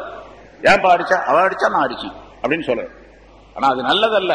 செய்யலாமான செய்யலாம், அநியாயமா அடிச்சா தான். அநியாயமா ஒருத்த அடிச்சான், நான் திருப்பி அடிக்கிறதுக்கு அனுமதி உண்டு. ஆனா ஒருத்த மோசடி செய்தார், நீ திருப்பி மோசடி செய்யலாமான்னு கேட்ட செய்யக்கூடாது. ஏன்னு சொன்னா, நீ மோசடி செய்தால் அவனை போன்றே நீ ஆயிடுவாய் மோசடிக்காரனாக. ஒருத்த அதே இன்னொரு ஹதீஸ் ரசூலுல்லாஹி ஸல்லல்லாஹு அலைஹி வஸல்லம், யாராவது உன்னை திட்டினால் நீ திட்டாத, நீ திட்டினால் அவனை போட்டு நீயும் ஆகிடுவா. அப்ப 2 பேரும் சமமா ஆயிடுவீங்க, உனக்கு உயர்வு என்பதெல்லாம் கிடைக்காது. ஒருத்தர் என்ன போய் வாடா அப்படிங்கிறான், நான் போடா அப்படிங்கிறான். அப்ப வாடான்னு சொல்லி போறான்னு சொன்னா நானும் அவனு டா போட்டேன், நானும் டா போட்டேன், சரியா போச்சு. அப்ப எனக்கு என்ன மதிப்பு இருக்குது? நீ மதிப்புள்ளவனாக ஆக வேண்டும் என்று சொல்ல வாடான்னு சொன்னா என்னங்க சொன்னேன் அப்படின்னு கேட்டா போதும், உயர்வாயிடுவாரு. அவர் செஞ்ச மாதிரியே நம்மளும் செஞ்சோம் அப்படின்னு சொன்னா அவரும் நானும் சமமாக ஆயிடும். அப்படி செய்யக்கூடாது என்று ரசூலுல்லாஹி ஸல்லல்லாஹு அலைஹி வஸல்லம் சொல்லி காட்டுகின்றார். அதனால மோசடி என்பது பொதுவாக, அதாவது துரோகம் செய்வது, மோசடி செய்வது, அமானிதங்களுக்கு மோசடி செய்வது என்பது ஒரு ஈமான்தாரியுடைய விஷயம் அல்ல, மூமினான ஒரு மனிதனுடைய விஷயம் அல்ல என்பதை ரசூலுல்லாஹி ஸல்லல்லாஹு அலைஹி வஸல்லம் சொல்லி காட்டுகின்றார். தெரிந்து கொண்டே இந்த மாதிரி நீங்கள் செய்யாதீர்கள். அமானிதம் எது எது இருக்கு அதுக்கெல்லாம் நீங்க மோசடி செய்யக்கூடாது என்று அல்லாஹ் தஆலா எச்சரிக்கை செய்கிறார். அடுத்த ஒரு கருத்தை சொல்லுகின்றான். இப்ப அந்த அபூ லுபாபா ரலியல்லாஹு தஆலா அன்ஹு அவர்கள் இங்க இருக்கக்கூடிய ரகசியத்தை அங்க போய் சொல்லிட்டார். இந்த மாதிரி நடக்க போகுது, ரசூலுல்லாஹி ஸல்லல்லாஹு அலைஹி வஸல்லம் உங்களை பற்றி இப்படி முடிவு பண்ணி வச்சிருக்காங்க, போர் தொடுத்து உங்களை எல்லாம் காலி பண்ணணும்னு இருக்காங்க அப்படின்னு சொல்லி. எதனால சொன்னார்? அது என்ன காரணம் அதுக்கு அப்படின்னு கேட்டா, இவருடைய பொருள் அங்க இருக்குது, இவருடைய மக்கள் அங்க இருக்கிறாங்க, இவருடைய உறவினர்கள் அங்க இருக்கிறாங்க, அவங்களுக்கு எந்த கேடும் வந்துடக்கூடாது அப்படிங்கிறதுக்காக. இப்ப இவரை இந்த துரோகம் செய்ததற்கு, இந்த ஹியானத்து செய்ததற்கு காரணம் இவருடைய பொருள்களும் மக்களும் தான் இல்லையா? அந்த பொருள்களும் மக்களும் தான் மனிதனுக்கு பெரிய துரோகியாக இருக்கின்றன. அதாவது மனிதனை கெடுப்பதற்காக உள்ள பித்னாவாக. எல்லா பொருளும் எல்லா மனிதர்களும் எல்லா பொருளும் அப்படின்னு அர்த்தம் அல்ல. எதுவெல்லாம் இப்படி துனியாவுடைய ஆசை உள்ளதாக, துனியாவுடைய நிலை உள்ளதாக ஆக்கப்பட்டு விடுகின்றதோ, அதாவது ஷரியத்துக்கு மாற்றமாக நடைபெறக்கூடிய சூழ்நிலையை உண்டாக்கி விடுதோ அதுவெல்லாம். அதை அல்லாஹ் தஆலா சொல்லுகிறான், வாயிலமோ அறிந்து கொள்ளுங்கள், இன்னமா அம்வாலுக்கும் வௌலாதுக்கும் ஃபித்னா, உங்களுடைய பொருள்களும் உங்களுடைய மக்களும் ஃபித்னா, குழப்பத்திற்குரியதாக இருக்கும். உங்களை குழப்பத்தில் ஆக்கி வைக்கக்கூடியது உங்களுடைய பொருளும் உங்களுடைய குழந்தைகளும் மக்களும். வேறொரு இடத்துல அல்லாஹ் தஆலா சூரத்து தகாபுன் என்ற அத்தியாயத்தில் சொல்லி காட்டுகின்றான். அந்த அத்தியாயத்தில் இன்னொரு கருத்தையும் சொல்லுகின்றான், வ இன்ன மின் அஸ்வாஜிக்கும் வௌலாதிக்கும் அதுவல்லக்கும் ஃபஹதரூஹும், உங்களுடைய மனைவிமார்களிலே சிலர் தான், இன்ன மின் அஸ்வாஜிக்கும், உங்களுடைய மனைவிமார்களிலே சிலர், வௌலாதிக்கும், உங்களுடைய மக்களிலே சிலர், அதுவுல்லக்கும், உங்களுக்கு எதிரிகளாக இருக்கிறார்கள். சிலர் அப்படின்னு சொன்னா கிட்டத்தட்ட பாதி வரைக்கும் வரும், 50% வரும் சிலர் அப்படிங்கிறதுலயே. சிலர்னா கொஞ்சம் பேர் அப்படின்னு அர்த்தம் இல்ல, அந்த இடத்துல நிறைய பேர் இருக்கிறாங்க, ஆனா சிலர் தான், முழுசா அல்ல. இன்னமின் அஸ்வாஜிக்கும் வௌலாதிக்கும் அதுவல்லக்கும், உங்களுடைய மனைவியர்களில் இருந்தும் உங்களுடைய மக்களில் இருந்தும் உங்களுக்கு எதிரிகள் இருக்கின்றார்கள். ஃபஹதரூஹும், அவர்களிடத்தில் ரொம்ப ஜாக்கிரதையாக இருங்கள் என்று அல்லாஹ் தஆலா சொல்றார். சொல்லிட்டு தான் அடுத்த ஆயத்தில், அந்த இடத்துல சூரத்து தகாபுல் அல்லாஹ் சொல்லுகிறான், இன்னமா அம்வாலுக்கும் வௌலாதுக்கும் ஃபித்னா, உங்களுடைய குழந்தைகளும் உங்களுடைய பொருள்களும் உங்களுக்கு ஃபித்னா, குழப்பத்தை உண்டாக்கக்கூடியது. ஏனென்றால் இந்த பொருளை தேடுவதற்காக வேண்டித்தான் பல்வேறு விதமான தவறுகளை மனிதன் செய்து விடுகிறான் உலகத்தில். பொருளாதார தேடுறதுக்காக தானே, காசு கிடைக்கணும் அப்படிங்கிறதுக்காண்டி பல தவறு. இப்போ இருக்கிறதை கொண்டு போதும், இருக்கிற காசு போதும், செய்யக்கூடிய தொழில் போதும், ஒரு இடத்துல கடையில வேலைக்கு இருக்கிறாரு, சம்பளம் கொஞ்சம் கிடைக்குது, ஏதோ கஷ்டமோ நஷ்டமோ கஞ்சியோ கூடோ ஏதோ குடிச்சிட்டு காலத்தை ஓட்டுறோம், இது போதும், பசி இல்லாம சாப்பிட்டுக்கிறோம் அப்படின்னு கஞ்சியோ கூட ஏதோ குடிச்சுக்கிறோம். பிரியாணி சாப்பிட முடியறதில்ல, ஸ்வீட்ஸ் எல்லாம் வாங்கி சாப்பிட முடியறதில்ல, அடையாடு ஆனது போகலாம் போகணும், நிறைய காசு வேணும், அதுக்கெல்லாம் முடியல, சும்மா சாதாரணமா இருக்கு. அப்படி இருக்கிறாருன்னு வச்சுங்க, அது போதும்ல. இதுக்கு பேர் தான் கனாத் அப்படின்னு சொல்றது. எவ்வளவு காசு கிடைக்கிறதோ அதை சாப்பிட்டுக்கணும், கனாத். இந்த மனம் வந்துருச்சு அப்படின்னு சொன்னா இவர் போய் வட்டிக்கு காசு வாங்க வேண்டியதில்லை, வேற யார்ட்டையும் போய் கடன் வாங்க வேண்டியதில்லை, கடனும் வாங்க வேண்டியதில்லை, வட்டிக்கு காசு வாங்க வேண்டியதில்லை. இவர் நிம்மதியா இருப்பார், கிடைச்சதை கொண்டு சாப்பிட்டுட்டு அல்ஹம்துலில்லாஹ் சாப்பிட்டு படுத்து தூங்கிட்டு இருப்பாரு.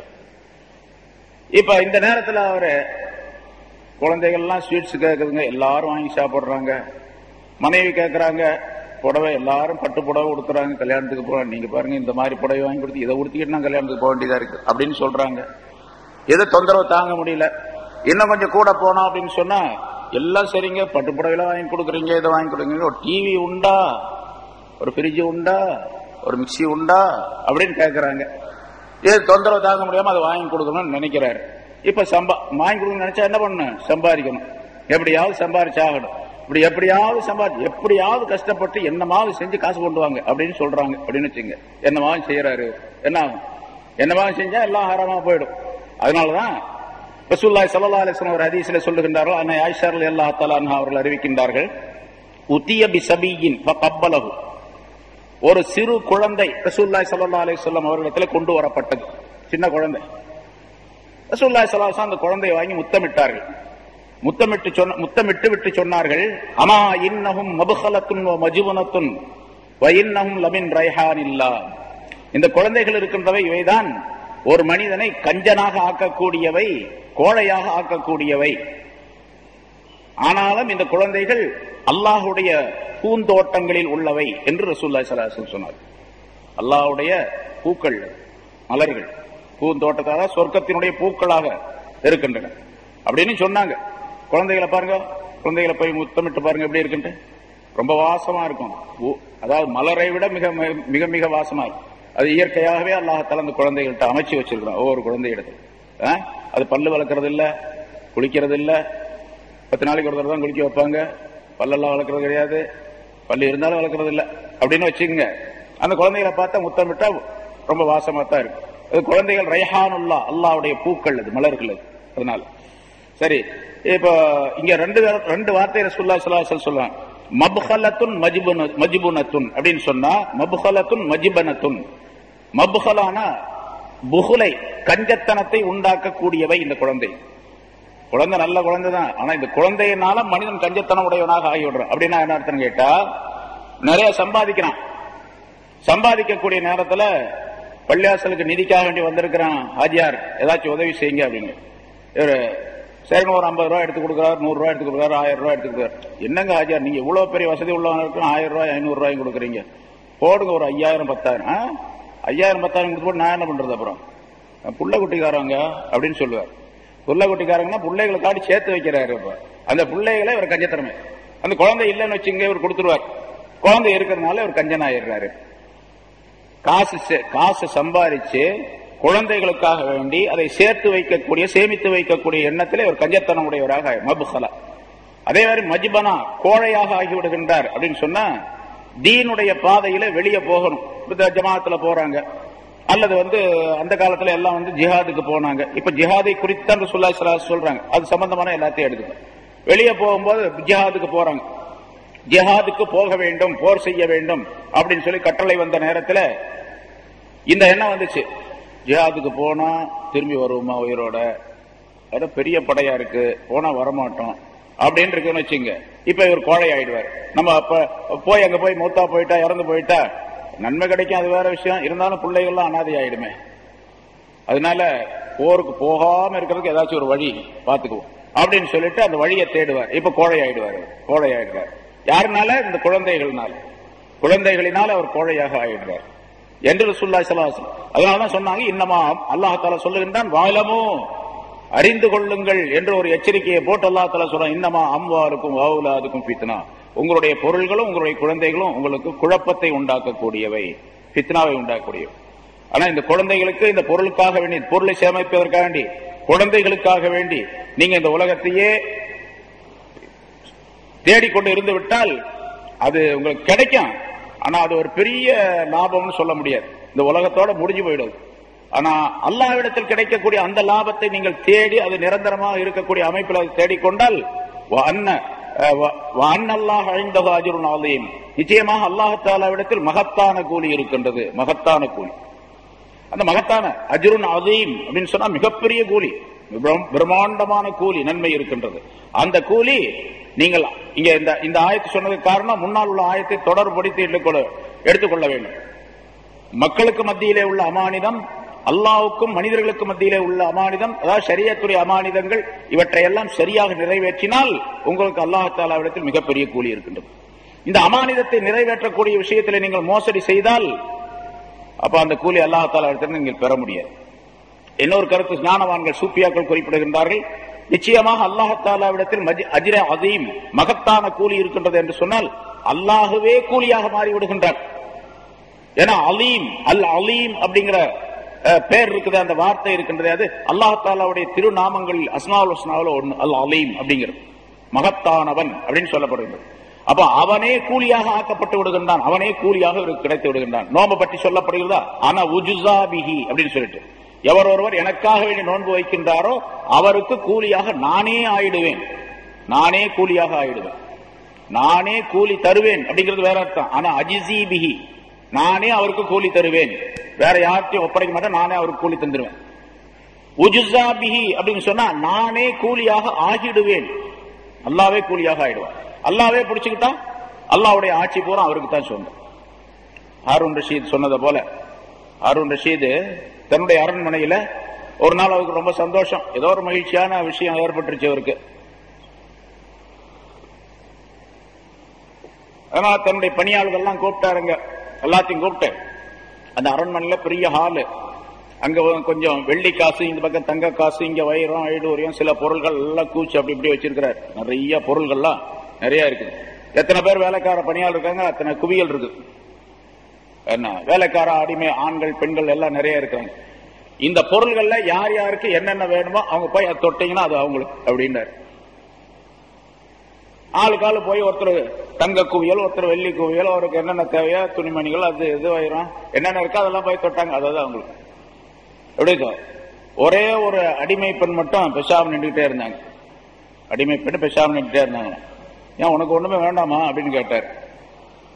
இதெல்லாம் ஒண்ணுமே வேண்டாம், எல்லாரும் அவசரமா போய் எல்லாம் ஓடி போய் இந்த என்ன சொல்றாங்க இந்த மியூசிக்கல் சேர் அதுல போய் உட்கார வேண்டிய வேகமா போய் உட்காருவாங்க, அந்த மாதிரி போய் எல்லாம் போய்கிட்டாங்க. நீ பெசாம நிக்கிறே, உனக்கு என்ன வேணும் அப்படின்னு மெதுவா அந்த பொண்ணு நடந்து வந்து அவர் பாதுஷா ஹாரூன் ரஷீத் மேல தலைமையில கைய வச்சுட்டார்.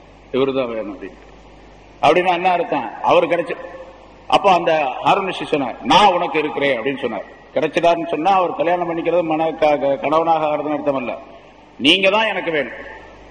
அப்ப அந்த மன்னரே இவனுக்கு இந்த பெண்ணுக்கு உரியவராக ஆகிவிட்டால் மன்னருக்குரிய பொருள் பூரா இருக்கு. அவங்களுக்கு என்ன கிடைச்சு, சின்ன சின்னதான் கிடைச்சிச்சு, மன்னருக்குள்ள சொத்து பூரா இவருக்கு தான், இந்த பொண்ணுக்கு தான் அப்படின்னாரு.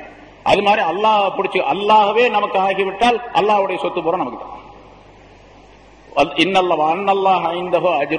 சூஃபியாக்கள் சொல்லக்கூடிய ஒரு கருத்து, அல்லாஹ் தாலாவே என்ன ஆயிடுறான், அஜ்ர அசீம் அப்படிங்கிறது அல்லாவே தான். அதனால யார் அமானிதத்திற்கு மோசடி செய்யாமல், அமானிதத்துக்கு என்னென்ன விளக்கங்களுக்கு அது பூராத்தையும் எடுத்துக்கணும். அமானிதம் அப்படிங்கிறதுக்கு விளக்கம் சொல்லணும், அதுக்கு ஒரு 2-3 மணி நேரம் ஆகும். பூரா சொல்லி இருக்கிற முன்னால நிறைய எல்லா கருத்துக்களையும் உள்ளடக்கி ஒரு மனிதன் செயல்படுத்தினால் அமல் செய்தால் அந்த மனிதனுக்கு அல்லாஹ் கிடைச்சிடும். அன்னல்லாஹ் இன்தஹு அஜ்ருன் அதீம் என்பதாக சொல்லப்பட்டிருக்கு. அதனாலதான் ஒரு ஹதீஸ்ல ரசூலுல்லாஹி ஸல்லல்லாஹு அலைஹி வஸல்லம் அல்லாஹ் தஆலா சொல்லுவதாக குறிப்பிடுகின்றார்கள், யப்ன ஆதம் உத்லுப்னி தஜித்னி, ஆதமுடைய மகனே என்னை நீ தேடுவாயாக, உனக்கு நான் கிடைத்திடுவேன். நீ என்ன தேடுனா உனக்கு நான் கிடைச்சிடுவேன். ஃபைன் வஜத்தனி வஜத்த குல்ல ஷை, நீ என்னை பெற்றுக்கொண்டால் நீ எல்லா பொருளையும் பெற்றுக் கொள்ளுவாய். வயின் பாத்தக பாத்தக குல்லு ஷை, நான் உனக்கு கிடைக்காமல் போனா உனக்கு எல்லா பொருளும் கிடைக்காம போயிடும். நான் கிடைக்காம போனா எந்த பொருளும் உனக்கு கிடைக்காது. ரொம்ப அற்புதமான கருத்துக்களை எல்லாம் சொல்லுகின்றார்கள் ஞானவான்கள் சூஃபியாக்கள். பாருங்க, ஆனா அஹப்பு இலைக்க மின் குல்லி ஷைஇன், நான் எல்லா பொருளை விட உனக்கு பிரியமானவனாக இருக்க வேண்டும். அந்த பிரியத்தினுடைய அடிப்படையில் தான் நீ என்னை தேட வேண்டும். என்னை தேடினால் நான் கிடைத்து விடுவேன். என்னை தேடாவிட்டால், நீ என்னை விட்டு நீங்கி விட்டால் எந்த பொருளும் உனக்கு கிடைக்காது. அப்படின்னா என்ன அர்த்தம், அப்ப அல்லாஹ் விட்டு நீங்கிட்ட ஒருத்தர் உலகத்துல எதுவுமே கிடைக்கிறது இல்லையா? கிடைக்குது, ஆனா அந்த கிடைத்த அந்த பொருள் இருக்கின்றதே அது அல்லாஹுடைய அருளுக்குரியதாக இருக்காது. அல்லாஹ்வை தேடிக்கொண்டு அந்த பொருள் நமக்கு கிடைத்து விட்டால் அந்த பொருளே அல்லாஹுடைய ரஹமத் இருக்கின்றது, அல்லாஹுடைய பரக்கத் இருக்கின்றது, அவனுடைய ஃபுஸல் இருக்குது, அவனுடைய பார்வை இருக்கின்றது என்பதாக பொருளாகும். அதனால ரசூலுல்லாஹி ஸல்லல்லாஹு அலைஹி வஸல்லம் சொன்னாங்க, ஸலாசுன்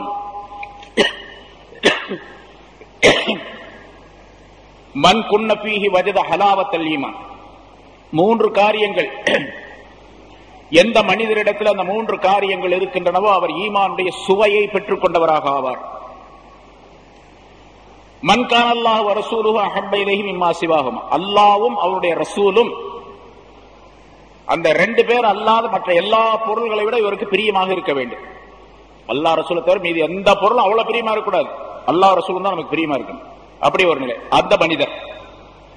2வது ஒரு மனிதன் மன்கான யுஹிப்புல் மர்அ லா யுஹிப்பு இல்லா லில்லாஹ், ஒருவர் இன்னொருவரை பிரியம் வைக்கின்றார், அன்பு கொள்ளுகின்றார், நட்பு கொள்ளுகின்றார், அது அல்லாஹ்வுக்காக வேண்டியே இருக்க வேண்டும். அல்லாஹ்வுக்காக வேண்டியே தவிர வேறு எந்த நோக்கத்திற்காக வேண்டியும் ஒரு மனிதரை நட்பு கொள்ளாமல் இருக்கக்கூடிய சூழ்நிலையை ஒரு மனிதர் உருவாக்கி கொண்டால் அந்த மனிதர் ஈமானுடைய சுவையை பெற்றுக் கொண்டார். وَمَنْ كَانَ أَنْ يُلْقَى فِي النَّارِ أَحَبُّ إِلَيْهِ مِنْ أَنْ يَرْجِعَ إِلَى الْكُفْرِ بَعْدَ إِذَا أَنْقَذَهُ اللَّهُ مِنْهُ. மூன்றாவது ஒரு மனிதர், ஈமானுடைய சுவையை பெற்றுக்கொண்ட மூன்றாவது ஒரு மனிதர் யார் என்றால், அவர் இஸ்லாத்தை ஏற்றுக்கொண்டார். இஸ்லாத்தை ஏற்றுக்கொண்ட காரணத்தால், அதாவது முஸ்லிமாக இஸ்லாமுடையவராக ஈமானுடையவராக இருக்கின்ற காரணத்தால் அல்லாஹ் தஆலா அவரை நரகத்திலிருந்து காப்பாற்றி வைத்திருக்கின்றார். நம்மெல்லாம் நரகத்திலிருந்து காப்பாற்றப்பட்டவர்கள், நரகத்திலிருந்து காப்பாற்றப்பட்டவர்கள். ரொம்ப பெரிய பாக்கியம் அது. நரகத்திலிருந்து காப்பாற்றப்பட்ட பின்னால் இந்த மனிதர் திரும்ப நரகத்துக்கே போகணும் அப்படின்னு நினைக்கிறார் பாருங்க. அவர் எவ்வளவு மோசமான ஆள். அப்படி நினைக்காம இருந்தார்னா அவரும் ஈமானுடைய சுவையை பெற்றுக் கொண்டார். அப்படின்னா இந்த ஈமானுக்குள்ள இஸ்லாத்திற்குள்ள வந்த பின்னால திரும்ப அங்க போகக்கூடாது அப்படின்னு நினைக்கக்கூடியவர், திரும்ப அது கிடைச்சிருமோ அப்படின்னு பயந்து கொண்டே இருக்கும். அப்படி வரவே கூடாது. மன்கான அஞ்சுல்கா பின்னாரி, அவர் அதை விட, அதாவது இஸ்லாத்திலிருந்து குஃபுருக்கு போவதை விட நரகத்தில் போடப்படுவது, நரக நெருப்பில் போடப்படுவது ரொம்ப மேலானது என்று நினைத்துக் கொண்டிருக்கக்கூடிய அந்த மனிதர், அவரும் ஈமானுடைய சுவையை பெற்றுக் கொண்டார். இஸ்லாத்திலிருந்து வெளியேறி போயிட்டோம், அது அதை விட நரகத்தில் போய் விழுகிறது ரொம்ப நல்லது அப்படின்னு நினைச்சிட்டு இருந்தார்னா அவரும் ஈமானுடைய சுவையை பெற்றுக் கொண்டார். அதாவது ஈமான் கொண்டிருக்கக்கூடிய ஒரு மனிதர் உலகத்திலே நாம் தான் மிக உயர்ந்த மனிதர் என்று நினைத்துக் கொண்டிருக்க வேண்டும். உலக விஷயத்துல அது எது நடக்குது அது வேற விஷயம். என்ன, நம்மெல்லாம் பேக்வார்டு கம்யூனிட்டி அப்படின்னு சொல்லி சேர்க்கப்பட்டிருக்கிறோம் நம்ம அரசாங்கத்துல. என்ன, நீங்க பேக்வார்டு தானே அப்படின்னு ஒருத்தர் சொல்றாரு, நீங்க பிற்பட்ட வகுப்பினர் தானே அப்படின்னு சொல்றாரு, நீங்கெல்லாம் மைனாரிட்டி தானே அப்படின்னு சொல்றாங்க. இதெல்லாம் உலகத்தினுடைய ரீதியை கவனிச்சு கொஞ்சம் கொஞ்ச நாள் சொல்லப்படக்கூடிய விஷயங்கள் இது. என்ன, சில பேர் சில நாட்கள் சொல்லப்படக்கூடிய விஷயம். நம்முடைய அந்தஸ்து என்ன, ஈமானின் காரணமாக மிக உயர்ந்த நிலையில் இருந்து கொண்டிருக்கின்றோம் என்று எண்ண வேண்டும். ஈமானை விட்டு வெளியே போவது அதை விட நெருப்புல போய் விழுந்துடலாம், நரகத்துல போய் விழுந்துடலாம் அப்படின்னு நினைக்க. இந்த நினைப்பு வரக்கூடிய மனிதரும் ஹலாவத்துல் ஈமான், ஈமானுடைய சுவையை சுவைத்தவராக ஆகிடுவார் என்று ரசூலுல்லாஹி ஸல்லல்லாஹு அலைஹி வஸல்லம் அவர்கள் சொல்லி காட்டுகின்றார். அதனால அல்லாஹ் தஆலா இந்த உலகத்தில் மனிதன் வாழ்வதற்காக வேண்டி மனைவி, மக்கள், பொருள் இவையெல்லாம் தேவைப்படக்கூடியவையாக இருக்கின்றன. வாழ்க்கைக்காக வேண்டி தேவைப்படக்கூடிய அந்த பொருளை உலகத்தினுடைய நிலைக்கு மட்டும் பயன்படுத்திக் கொள்ளக்கூடியதாக இருக்க வேண்டும். ரசூலுல்லாஹி ஸல்லல்லாஹு அலைஹி வஸல்லம் அவர்களுக்கு ஹஜ்ரத் ஜிப்ரீல் அலைஹிஸ்ஸலாம் அவர்கள் சொன்னார்கள் ஒரு தடவை. அதாவது ரசூலுல்லாஹி ஸல்லல்லாஹு அலைஹி வஸல்லம் அவர்களுக்கு சொல்லுவது மக்கள் எல்லாத்துக்கும் சொல்லக்கூடிய உபதேசம், நபி அவர்களுக்கு சொல்லுவதல்ல, அவங்களை பார்த்து சொல்றாங்க. அதாவது நீ உலகத்தில் எவ்வளவு காலம் வாழ்கின்றாயோ அவ்வளவு பொருளை நீ தேடிக்கொள். உலகத்தில் எவ்வளவு காலம் வாழ்றோம், எவ்வளவு வாழ்வோம், 100 வருஷம் இருப்போமா, 100 வயசு, அது பெரிய ஆச்சரியமான விஷயம். 100 வயசு அப்படின்னு வச்சுங்க உதாரணத்துக்கு, அந்த 100 வயசுக்கு தேவையான பொருளை மட்டும் தேடிக்கொள். கபருடைய உலகத்திலே எவ்வளவு நாள் வாழப் போகின்றாயோ அந்த அளவுக்கு பொருளை தேடிக்கொள். அங்க பொருளை தேடுறதுன்னா நோட்டுக்கிட்டலாம் செல்லுபடியாகாது, காசெல்லாம் செல்லுபடியாகாது. அங்கே என்ன வேணுமோ அந்த காசை தேடிக்கும். ஆகிரத்திலே எவ்வளவு நாள் நீ வாழ போகின்றாயோ அந்த அளவுக்கு நீ பொருளை தேடிக்கொள் அப்படின்னு சொன்ன. அப்படின்னா இந்த உலகத்துல வாழ்றதுக்கு பொருள் தேவை. ஆனா அந்த பொருள் ஹலாலா இருக்கணும் அப்படிங்கிறது அடுத்த விஷயம், ஒரு முதல் விஷயம் அது. அந்த பொருளையும் கூட உலகத்திலே எவ்வளவு நாள் வாழ போகின்றோமோ அவ்வளவு காலத்திற்கு மட்டும் தேடினால் போதும். இவர் தேடுற பொருள் 10,000 வருஷத்துக்கு இருக்கணும் அப்படின்னு நினைச்சு பொருள் தேடக்கூடிய மனிதர்கள் எல்லாம் இருக்கிறாங்க. இருக்கக்கூடிய காசு பத்தாது, இன்னும் அதிகமாக சம்பாதிக்கணும். நாளைக்கு மௌத்தா போற மாதிரி இருப்பாரு, 75 வயசா இருக்கும். கடையில போய் பாத்தீங்கன்னு சொன்னா மும்முரமா கடையில பிசினஸ் பண்ணிட்டு இருப்பாரு. வாங்க சொல்லுவாங்க, அதெல்லாம் மறந்துடுவாரு. கூப்பிடுவாங்க ஜமாத்து, போய் அதெல்லாம் மறந்துடுவாரு. உங்களுக்கு இப்பதான் வேலையா அப்படின்னு வேற கேட்பாரு. நேரம் தெரியாது, காலம் தெரியாது, உங்களுக்கு எப்படி கூட்டம் நிறைய இருக்குது கடையில, இந்த நேரத்தில் வந்து தொந்தரவு பண்ணிட்டு இருக்கு அப்படின்லாம் கூட சொல்லுவாரு. நிறைய பாக்குறோம் நம்ம வந்து. ஆனா துனியா மட்டும் கவிட்டு இருப்பாரு. இப்ப அவர் நாளைக்கே மௌத்தா போயிடலாம், அந்த மௌத்துடைய நினைப்பே வராது. பொருள் தேடுவதில் ஈடுபட்டு இருப்பார். இருக்கிற பொருளை இன்னும் பல தலைமுறைக்கு சாப்பிடலாம், அவ்வளவு பொருள் இருக்கும். ஆனா இன்னும் பொருள் தேடிக்கொண்டே இருப்பார். அது மனிதனுடைய இயல்பான நிலை. மனிதன் அதை மாற்ற முடியாது. ரசூலுல்லாஹி ஸல்லல்லாஹு அலைஹி வஸல்லம் சொன்னாங்களே, லவ்கான லிப்னி ஆதம் வாதியான் மின் தஹபின் லபத்தகா சாலிசா. ஆதமுடைய மகனுக்கு தங்கத்தால் 2 ஓடைகள் 2 வாய்க்கால்கள் இருந்தாலும் 3வது ஒண்ணு இருந்தா நல்லா இருக்குன்னு கேட்பான். தங்கமா ஓடுதுங்க 2 வாய்க்கா அவர் வீட்டுக்கு பக்கத்துல. அதெல்லாம் அவருக்கு தான் சொந்தம் அப்படின்னு இருந்தாங்க கூட 3வது ஒண்ணு வேணும்னு கேட்போம். போதுமானு கேட்டா இல்ல இல்ல இன்னொன்று தான் நல்லா இருக்கு அப்படின்னு தான் சொல்லுவோம். பிசினஸ் எப்படிங்க இருக்கு, பரவாயில்ல அப்படின்னு தான் சொல்லுவேன். ரொம்ப நல்லா இருக்குங்க அப்படின்னு சொல்றது ரொம்ப கம்மி. அது ஒரு நாளைக்கு பிசினஸ் நடந்துச்சு நிறைய, அல்ஹம்துலில்லாஹ் நல்லா இருக்கு அப்படின்னு சொல்லுவாரு. 2வது நாள் கொஞ்சம் குறைஞ்சு போச்சுன்னு வச்சுக்கோங்க, எங்கங்க ரொம்ப நல்லா போச்சு அப்படின்றார். ஒரு நாள் தான், அப்புறம் அடுத்த நாள் நல்லா வந்துருச்சு, அன்னைக்கு வந்து சொல்ல மாட்டார். இது மனிதனுடைய இயல்பு. அதனால மனிதர்கள் இந்த உலகத்தினுடைய காலம் எவ்வளவோ, வாழக்கூடிய காலம் எவ்வளவோ அந்த அளவுக்கு உலகத்தை தேடிக்கொள்ள வேண்டும். மற்றவர்களுக்காக வேண்டி, மனைவிக்காக வேண்டி, மக்களுக்காக வேண்டி, அல்லது வந்து மற்றவர் வாழ வேண்டும் என்பதற்காக சுல்லாசலாசன் நிறைய சொல்லியிருக்கிறாங்க. தாலீமில் நிறைய வாசிக்கப்படுகின்றது. உங்களிலே தன்னுடைய பொருளை விட அடுத்தவருடைய பொருளை விரும்பக்கூடியவர் யார் அப்படின்னு கேட்டாங்க. யார சொல்ல இது என்ன, எல்லாருமே அவங்கவுங்க பொருளை தான் விரும்புவாங்க, அடுத்தவங்களுடைய பொருளை எப்படி விரும்புவாங்க அப்படின்னு கேட்டாங்க. அப்படின்னா தன்னுடைய பொருள், மனிதனுடைய உன்னுடைய பொருள் என்பது எது தெரியுமா? எதையெல்லாம் இவர் கொடுத்தாரோ, அடுத்தவருக்கு தர்மமாக கொடுத்தாரோ, அல்லாஹ்வுடைய பாதையில செலவு செய்தாரோ, அதுதான் அவருடைய பொருள். எதையெல்லாம் சேமித்து வைத்து விட்டுவிட்டு மௌத்தாகிறாரோ அதெல்லாம் அடுத்தவருடைய பொருள். ஒரு மௌத்தானோன்னா அடுத்தவங்க பங்கு போட்டுவாங்க இல்லையா? எனக்கு ஒரு வீடு இருக்குது, பெரிய பங்களா இருக்குன்னு வச்சுங்க. பெரிய பங்களா ஒண்ணு என்கிட்ட இருக்குது. இருக்கிற வரைக்கும் யார் வீடு யார் பங்களா, இது அஜித்துடைய பங்களா அப்படின்னு சொல்லுவாங்க. மௌத்தா போன உடனே யாருடைய வீடு அது, அஜித் வீடுன்னு சொல்ல மாட்டாங்க, பேருக்கு சொல்லுவாங்க. அஜித் வீடுன்னு சொன்னா இருக்கிறவங்க சண்டைக்கு வந்துடுவாங்க. அப்புறம் யார் அதுல வாரிசாக இருக்கிறாங்களோ அவங்க சண்டைக்கு வந்துடுவாங்க. அவர் தான் போயிட்டார, பின்னும் அவர் வீடுன்னு சொல்லிட்டு இருக்கிறீங்க நீங்க அப்படின்னு சரி சொல்லுவாங்க. அதனால அடுத்தவங்களுடைய வீடு, சேர்த்து வைத்ததெல்லாம் அடுத்தவருடைய பொருள், நம்முடைய பொருள் அல்ல. நம்முடைய பொருள் எதை இஹ்லாஸான முறையிலே அல்லாஹ்வுக்காக வேண்டி அடுத்தவருக்கு தர்மத்திற்கு அல்லாஹ்வுடைய பாதையில கொடுத்து சேர்த்திருக்கின்றோமோ. 3 பொருளை தவிர மனிதனுக்குரியது வேற எதுவும் இல்லை அப்படின்னு ஒரு ஹதீஸ்ல சொல்றாங்க. 3 தவிர வேற எதுவும் கிடையாது. சாப்பிட்டு முடித்தது, உடுத்தி கிழித்தது, கொடுத்து சேமித்தது, இந்த 3 தான். சாப்பிட்டு முடிச்சாரு, அது உள்ள போய் எனர்ஜி ஆச்சு, உடலுக்கு தேவையான சக்தி எல்லாம் கிடைச்சது, அது இவருடையது. அப்புறம் உடுத்தினாரு, துணிகள் உடுத்தினாரு, உடிச்சு அதெல்லாம் கிழிஞ்சு போச்சு, அது இவருடையது. எதை கொடுத்து சேமித்து வைத்திருக்காரோ அதுதான். மலக்குகள் வருவாங்க, மௌத்தான நேரத்தில் ஒரு பாடி, ஒரு ஜனாசா கிடக்கும், மக்கள் எல்லாம் பேசிக்குவாங்க, நிறைய பேசுறாங்க, அவர் அப்படிப்பட்டவர் இப்படிப்பட்டவர், தானம் செஞ்சாரு என்னென்னமோ சொல்லுவாங்க அப்படின்ட்டு மக்கள் எல்லாம் பேசிக்குவாங்க.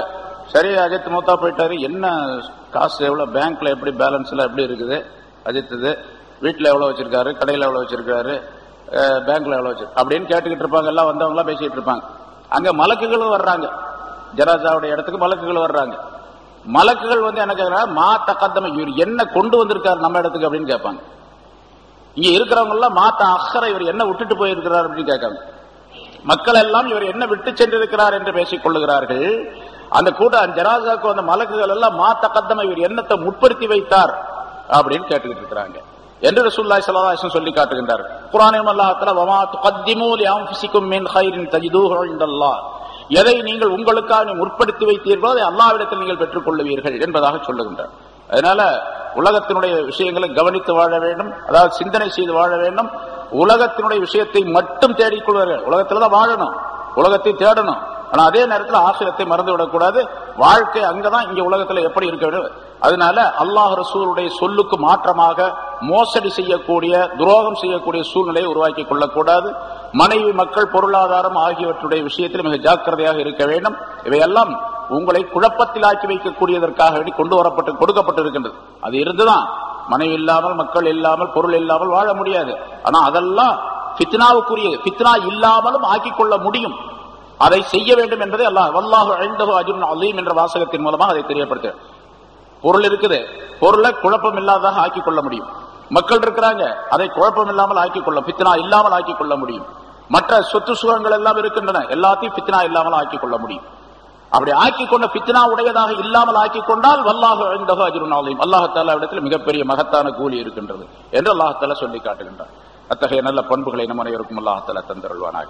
ஆகிரு தஅவானா அல்ஹம்துலில்லாஹி ரப்பில் ஆலமீன். அல்ஹம்துலில்லாஹி ரப்பில் ஆலமீன். அல்லாஹும்ம ஸல்லி அலா சய்யிதினா முஹம்மதின் வ அலா ஆலி சய்யிதினா முஹம்மதின் வ பாரிக் வ ஸல்லிம் அலைஹி. ரப்பனா ஆத்தினா ஃபித் துன்யா ஹஸனத்தன் வ ஃபில் ஆখিরাতি ஹஸனத்தன் வ கினா அஸாபன் நார். வ ஸல்லி வ ஸல்லிம் அலா ரசூலிக சய்யிதினா முஹம்மதின் வ ஆலிஹி வ ஸஹ்பிஹி அஜ்மஈன். வல்ஹம்துலில்லாஹி ரப்பில் ஆலமீன். ஸல்லல்லாஹு அலா முஹம்மது ஸல்லல்லாஹு அலைஹி வஸல்லம் ஸல்லல்லாஹு அலா முஹம்மது ஸல்லல்லாஹு அலைஹி வஸல்லம் ஸல்லல்லாஹு அலா முஹம்மது யா ரப்பி ஸல்லி